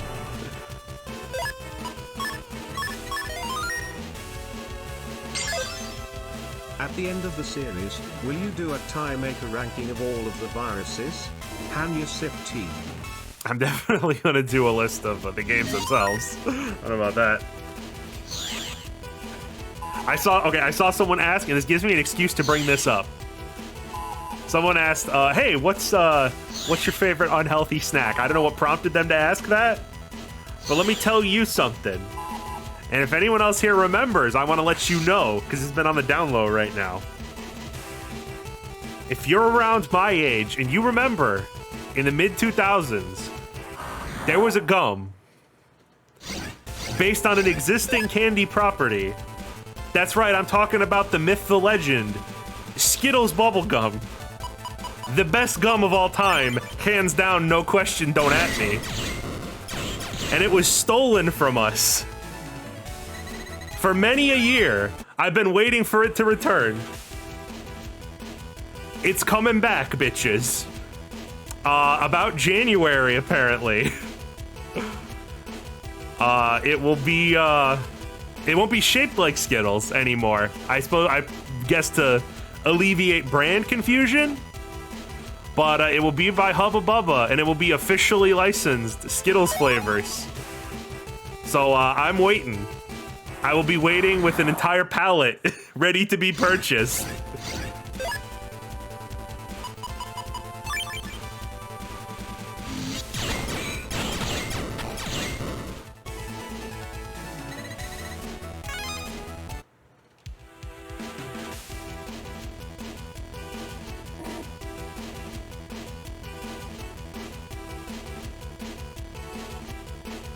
I'm sorry, John, I'm from Argentina. I don't know what the fuck you're talking about.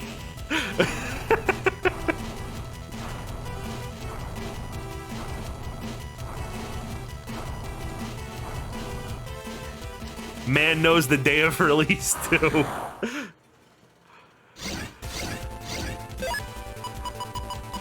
I've been waiting. I've been waiting on this one. Now, if I could just also get back Lime Pepsi, that's it. My childhood. I'll have it back, everything that I lost. Now, I feel like everyone has one or two that lost soft drink, that lost snack, that disappeared into the ether 2 decades ago, and you're waiting for the day it returns. It makes us human. So many foods I used to like aren't sold on the market anymore. And clearly Canadian used to be sold these giant bottles, while now they sell them in these little baby-sized ones for exorbitant prices. Why does one bottle Rip of Canada. Canadian cost $2.79 when I can get a 4-pack of drinks for $4? Sounds like a fucking ripoff to me. I see people bringing up, yeah, the original, the Game Fuel's coming back, baby, and it's even got Halo branding on it. Johnny's excited about that one. I was never a big fan of, like, the standard cherry Game Fuel. Johnny is, though. I like some of the weird ones they had. Like, I think it was for Advanced Warfare. They had a lemonade one, and I thought that one was really fucking good.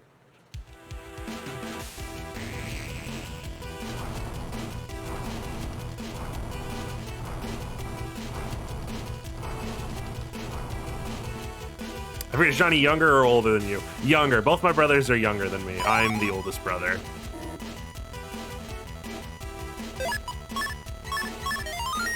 Yeah, too bad Halo isn't. Well, they're pushing it. Did you see what they're doing with Halo Infinite? To like really push this with the Game Fuel and everything, they're doing they're adding like 6 Halo 3 maps into Halo Infinite. And like a bunch of other stuff. They put the Master Chief on the soda.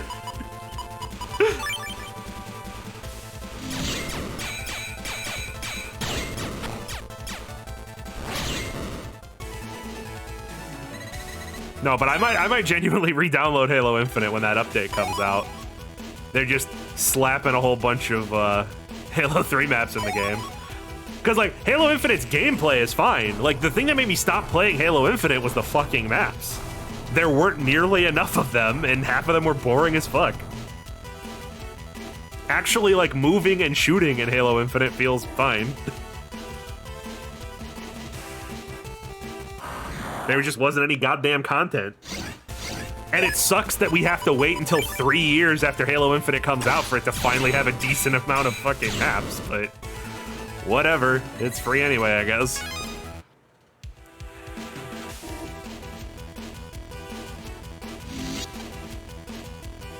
Oh, fucking hell. Thought I was on 4. Yeah, and the new COD, I think it's because they saw that Modern Warfare 3 is going to have all 16 Modern Warfare 2 maps in it. They're like, oh shit, we could monetize this. I actually play. Okay, here comes the part where everyone leaves and the stream numbers go down, because I'm going to talk about Call of Duty for a second. But I actually played the beta quite a bit for Modern Warfare 3. And let me say that if you are like me, and you've been like, oh my fucking god, these last couple have been real bad, especially Modern Warfare 2, it is so slow and boring, and the maps are so bad. Modern Warfare 3 feels super good to play. It is the closest to classic feeling COD gameplay-wise that we've gotten in a long time. It's much faster and snappier. You have a little more health. You have 150 health instead of 100, so like there's actually a little bit of leeway and a little bit of a gunfight thing going on instead of just instantly dying around the corner when someone pops out with a shotgun and nicks you.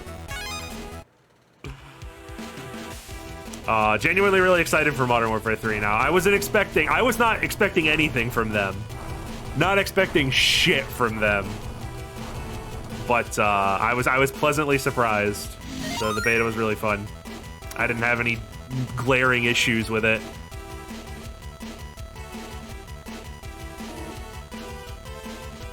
Terminal will be in there. It wasn't in the beta, but it'll be in there. It's been in some of the pre-release stuff. All the, not the DLC maps for Modern Warfare 2, but all the base ones at least.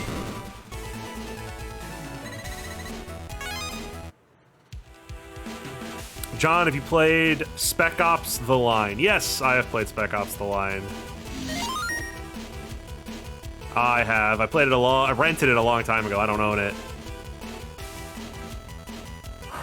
It is a good game with everyone knows it's been talked to death on a philosophical level.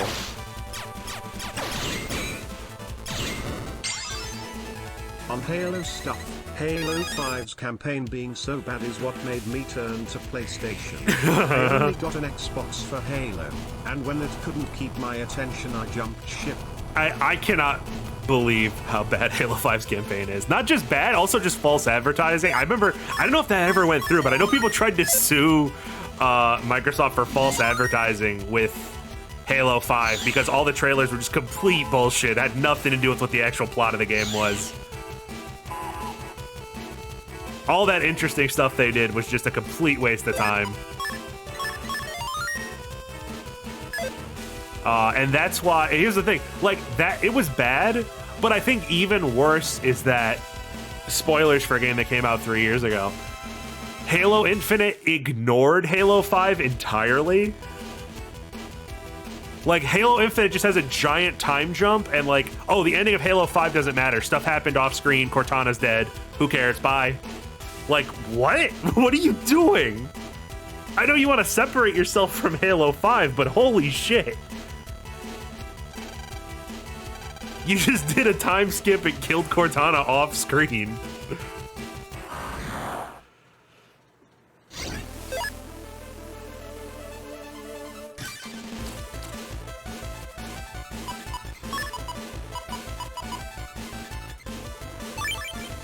Is Halo 5 that bad? Oh, we need to stream Halo one day. I could talk about Halo. Halo 5 is the perfect encapsulation of the problem with modern Halo storytelling, which is they expect you to read 7,000 books and listen to a bunch of podcasts and watch all of their supplemental material to even have a basic understanding of what's going on anymore, and it's really frustrating. Like, it's only catering to like a very specific sect of Halo fans. And it's very frustrating. Oh, fuck. Oh, God, what did he take from me?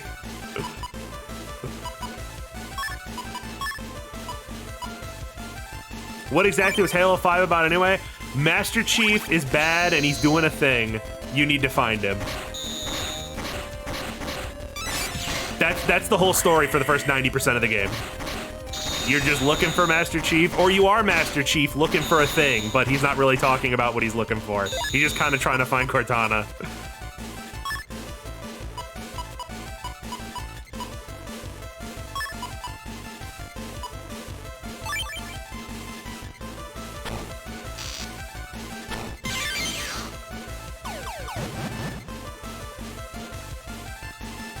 Oh, of course he took air shoes. Of course that's the part he took.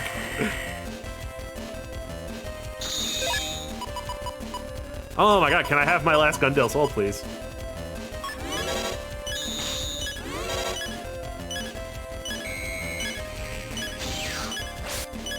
What was that? So like I activated the step sword, also still no Gun Del Sol, but he like stopped for a second. What was that about?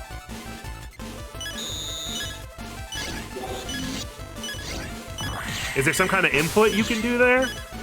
Oh, I can do the variable sword input even when I charge it? Okay. That's interesting. Also, still no third Gun Del Sol.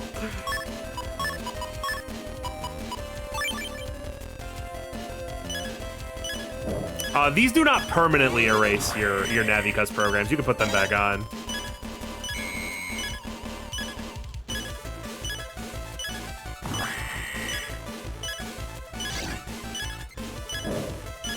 Trying to keep myself alive here with these invises, because I don't know if I still have undershirt. I probably don't.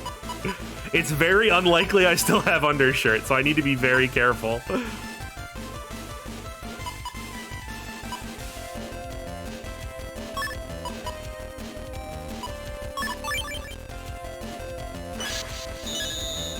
Step on the mine, step on the mine, step on the mine, step on the mine, you piece of shit.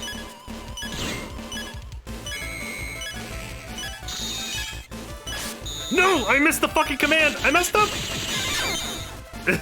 And even though I countered him, it hit me anyway. Perfect. Perfect.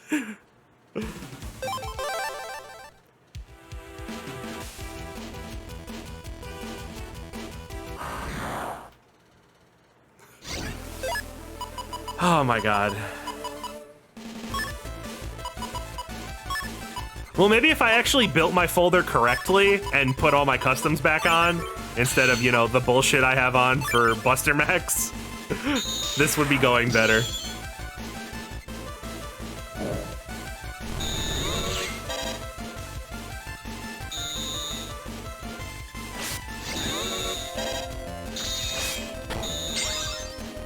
What's wrong, John? You don't like how Laserman's counter frame is during a big attack that's guaranteed to hit you if you go for it? No shit. Yeah, that's what I figured. I said, oh, Super Vulcan, I'll definitely hit his counter frame.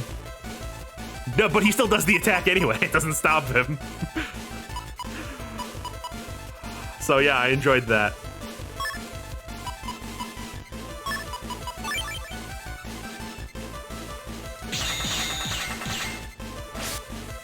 Oh god, yeah, I don't like what's going on with variable sword there. It's like forcing the input.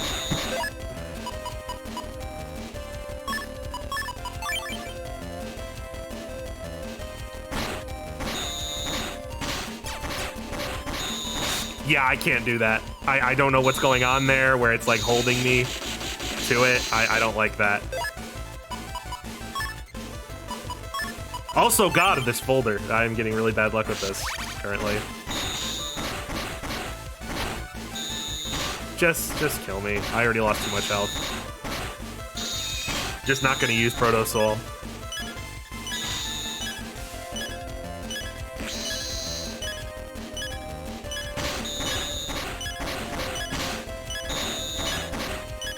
Come on! Thank you.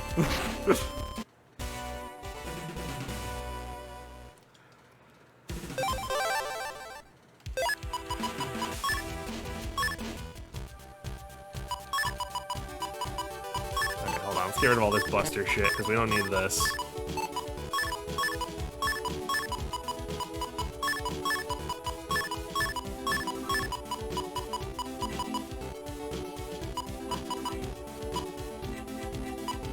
Okay.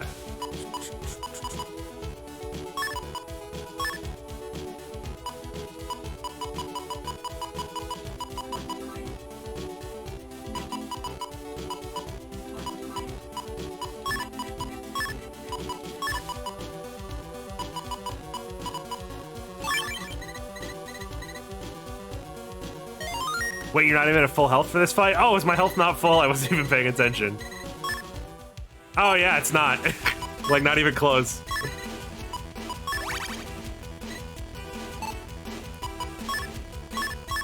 Gotta use some D energy to refill my shit. Wish there were loadouts for your Navicust. Yeah, I was just talking about this last stream too. That Navicust really needs loadouts because there's different situations where you want different builds, you know?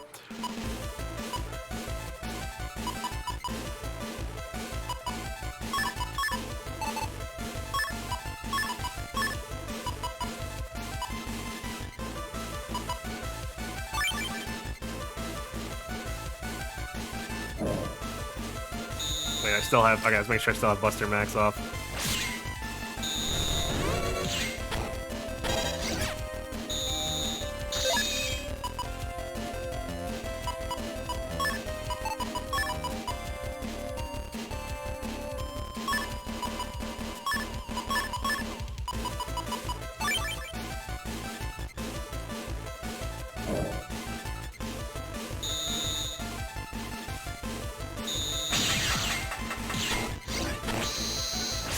fuck. Missed the fucking command on there. Okay, lucky I didn't get hit by that.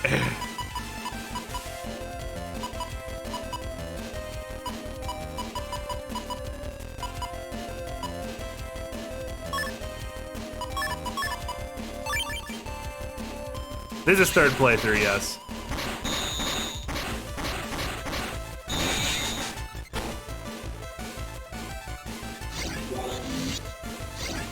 Going much better this time.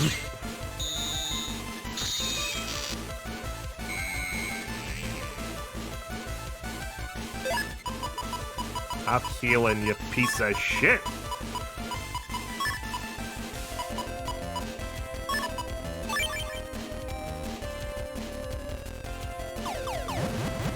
Oh, I mean, I still can't step on it. I didn't know that would take his platform. And there we go. Now we wait.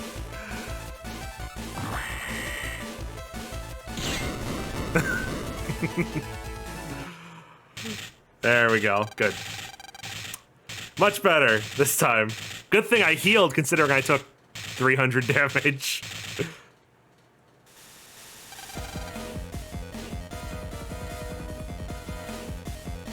Get mined on, idiot. Stubbed his toe and died. Rip Laser Man.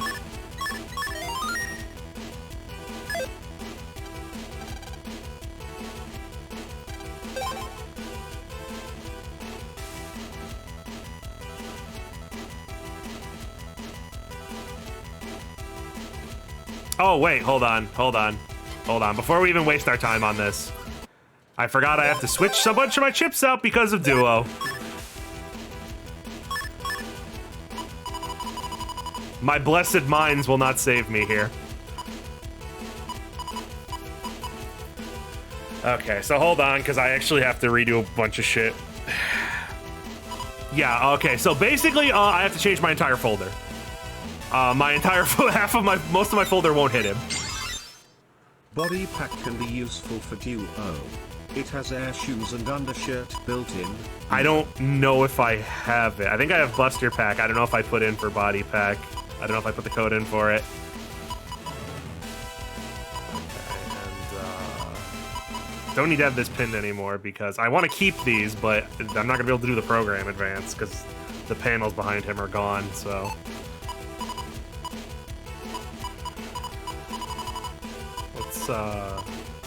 let's actually pin this so I can try to do Life Sword as quick as possible and get a garbage regular sword out of the way.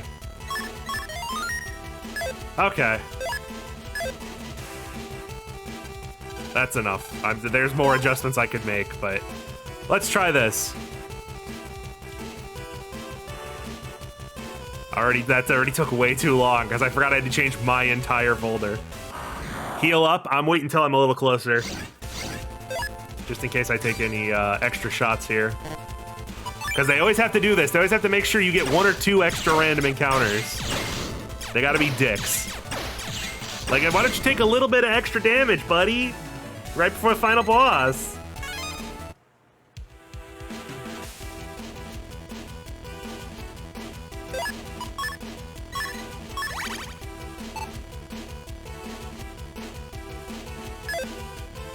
You gonna equip some new mod cards? We'll see. We will see how well I do if I need to give myself even more mod cards. Because I've already got a bunch of HP from them. Alright, you piece of shit.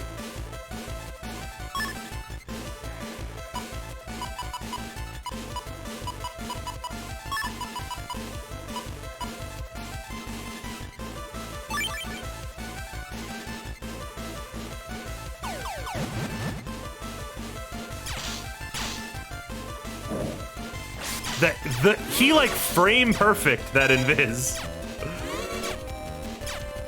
This little fucker.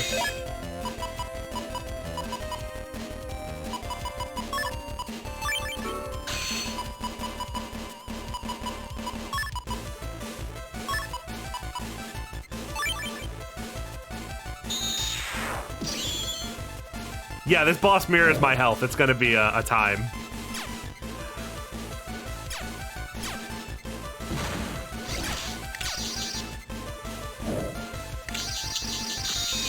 Oh, he fucking Gundel sold me.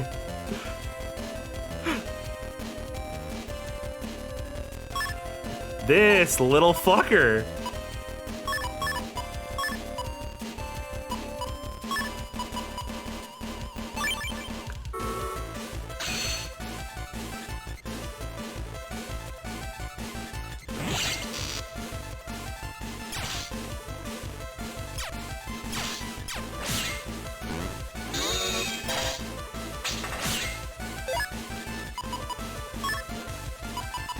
Does Gondel Soul go through invisible? Yeah, I believe so. It was, wasn't it?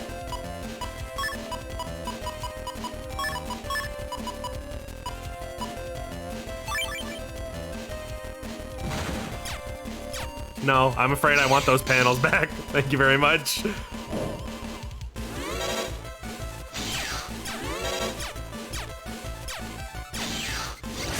Yeah, okay. Bad idea.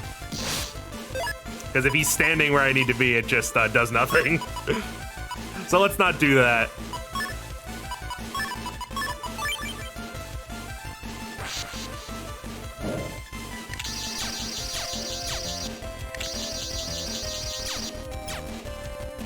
And so long.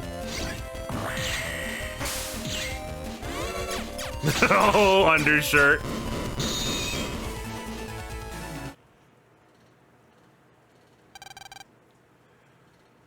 But John, those are his panels. You shouldn't be stealing other Navi's panels.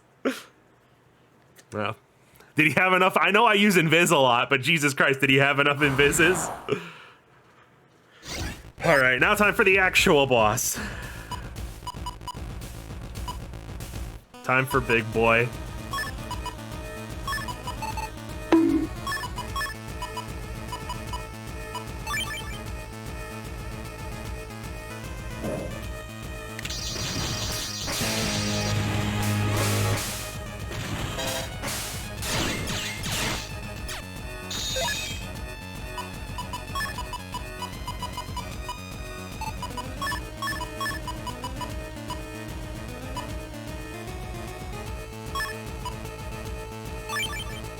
If I do Omega, you have to do all the post-game shit first.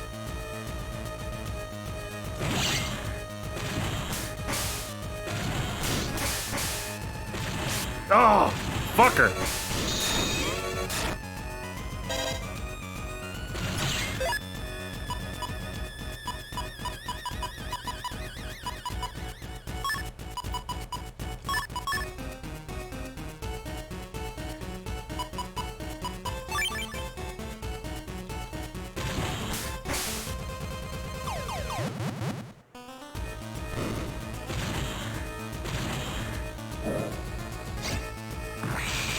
Oh, right, that pierces Invis. Well, I already lost this encounter. Because that was just like 1,000 damage.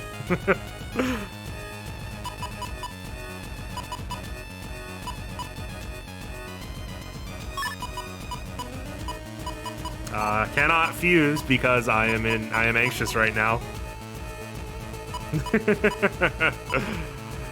Oh, great.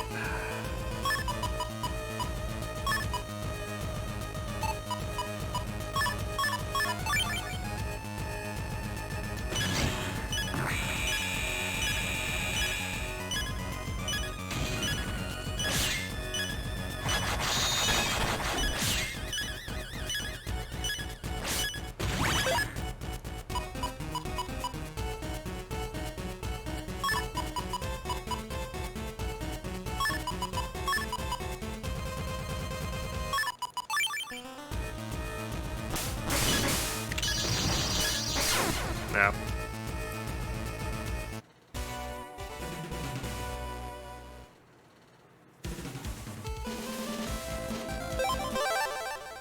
Oh, fuck, and there's no save states, which means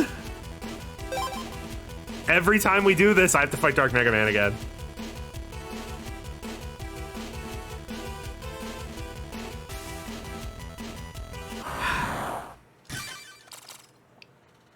I'm not going to promise you that I will not end up using Buster Max.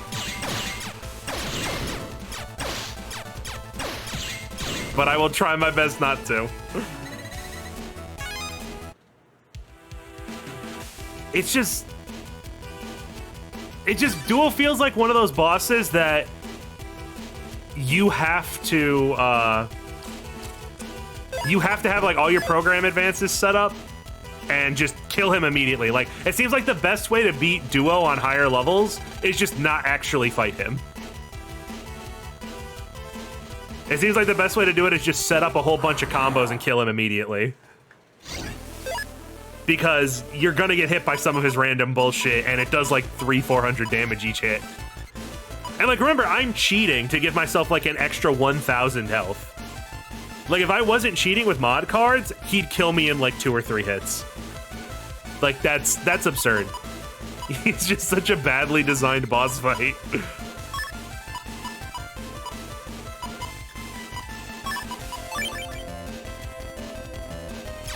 Do I think Duo's tougher than Alpha? It's not even a contest.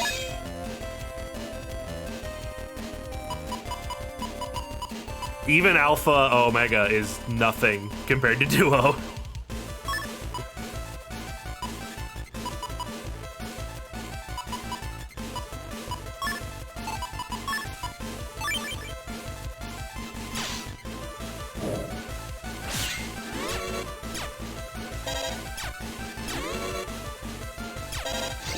The thing is that Alpha Omega has his pattern is simple and Alpha's pattern is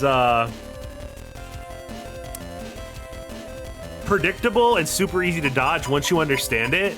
Duo has like 6 or 7 attacks that all have completely different ranges and speeds, and some of them just feel random even though they're technically not.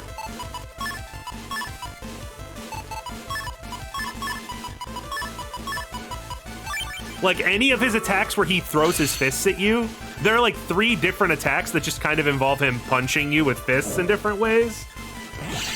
And all of them just feel like, oh, for fuck's sake. What are you doing?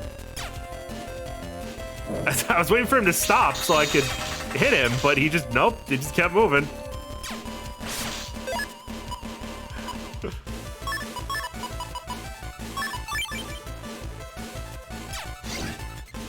Oh yeah, the thing is too with Alpha is that you have to prepare for base. So like, you can't just like, it's harder to just cheat with program advances because you need a bunch of chips that do 100 damage in order to deal with base ahead of time.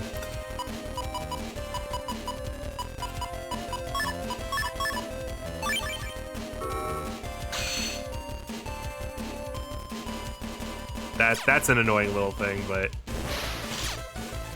Oh, you piece of shit!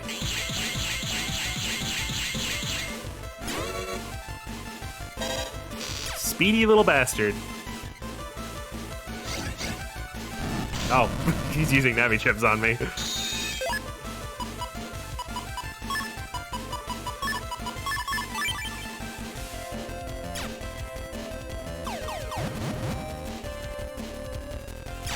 Can't you just use air shot to knock his shield off? No. I think you might be. Can you use wind shot on Life Aura? The fan? Yeah, just keep turning invisible, you cunt. I know that's what I'm doing, but like, it's more annoying when he does it. Oh, here. Your boss is coming to fire you.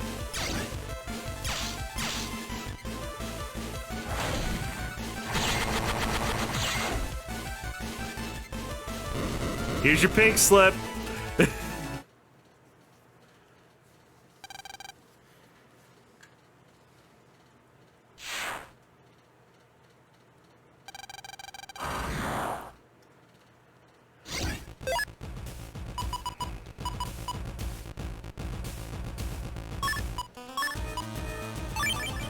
Can I use Duo on Duo? I mean, maybe. I would assume so.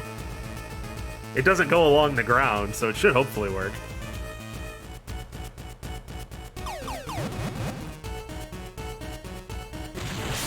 Oh my god, fuck you!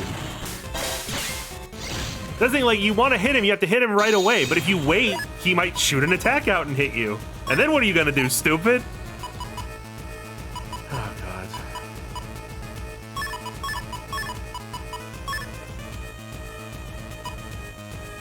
Hold on, let's do this the other way around, actually.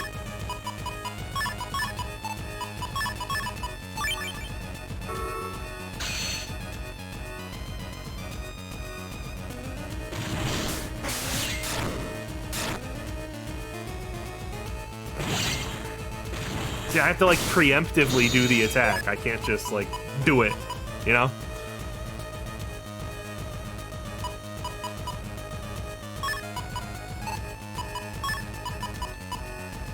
This is the last chance I'm gonna have to hit this, because otherwise I'm not gonna be able to get close to him. So I gotta hit him now with it. Can't afford to waste that damage. I don't exactly have a whole lot of damage to deal to him. He's still got 1100 left.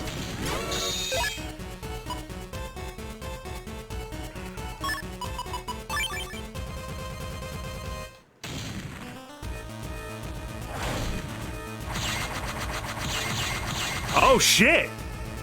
Yo, he caught his own hands!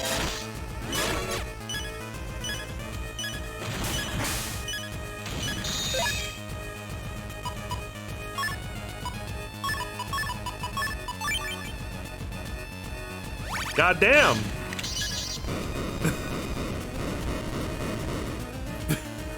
Finish him off with the power of the sun, I guess. I wasn't expecting it to hit that many times. I did it. Sex averted. I didn't think. Literally stop hitting yourself. Yeah, I figured he would hit like once or twice maybe, but no, he don't miss. Duo don't miss.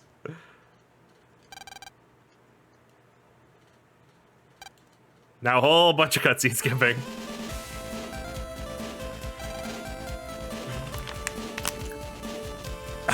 Yeah, hydrate after yelling for 4 hours.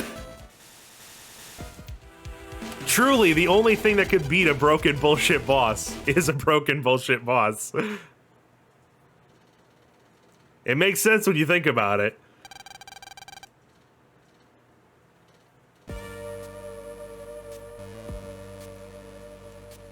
And there we go. They still don't let you skip the credits for whatever fucking reason.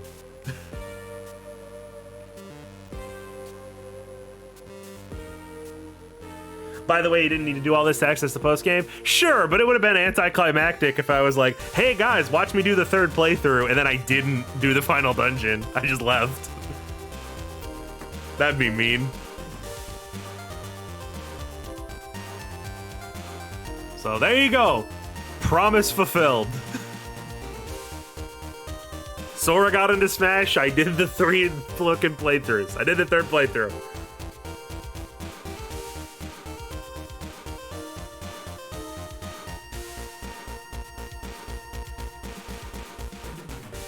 Jesus. Yeah, what, In the fucking trash! Where you fucking belong. what a complete waste of time. Like, I absolutely 100% stand by my decision to not do the third playthrough when I was making the video the first time. That was a complete waste of time. 100%, no reason to do that. Don't do this. Don't do this. I don't care if you want the platinum trophy on fucking PlayStation or something. Don't. No. Especially the stream. The stream was even worse than I thought it would be, because I was like, oh, well, we'll get a whole bunch of scenarios that we didn't do on stream before. And we didn't. Half of the scenarios were ones we already did.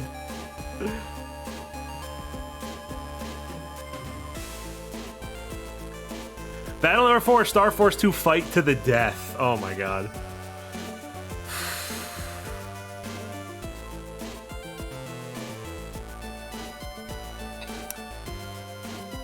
Battle Network 4.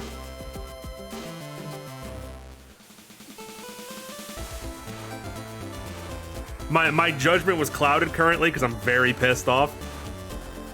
But at least I like the combat in Battle Network. At least it's got that going from it. They misspelled Christopher's name in the credits. I'm sure there's other misspelled fucking names in here. Oh, there it is. It's Hideus Kajambo. There he is. Yeah, no, new chat member. I'm sure they fucked up plenty.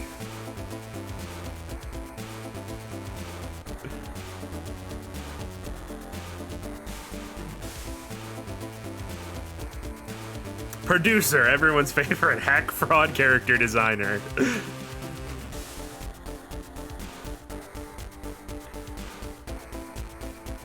Clear time. Look at this. Look at this clear time. I didn't do the post game yet.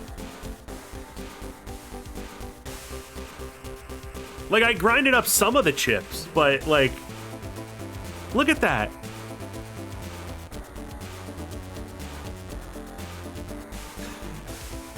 And I've still got I still got a bunch of post game shit to do. God damn.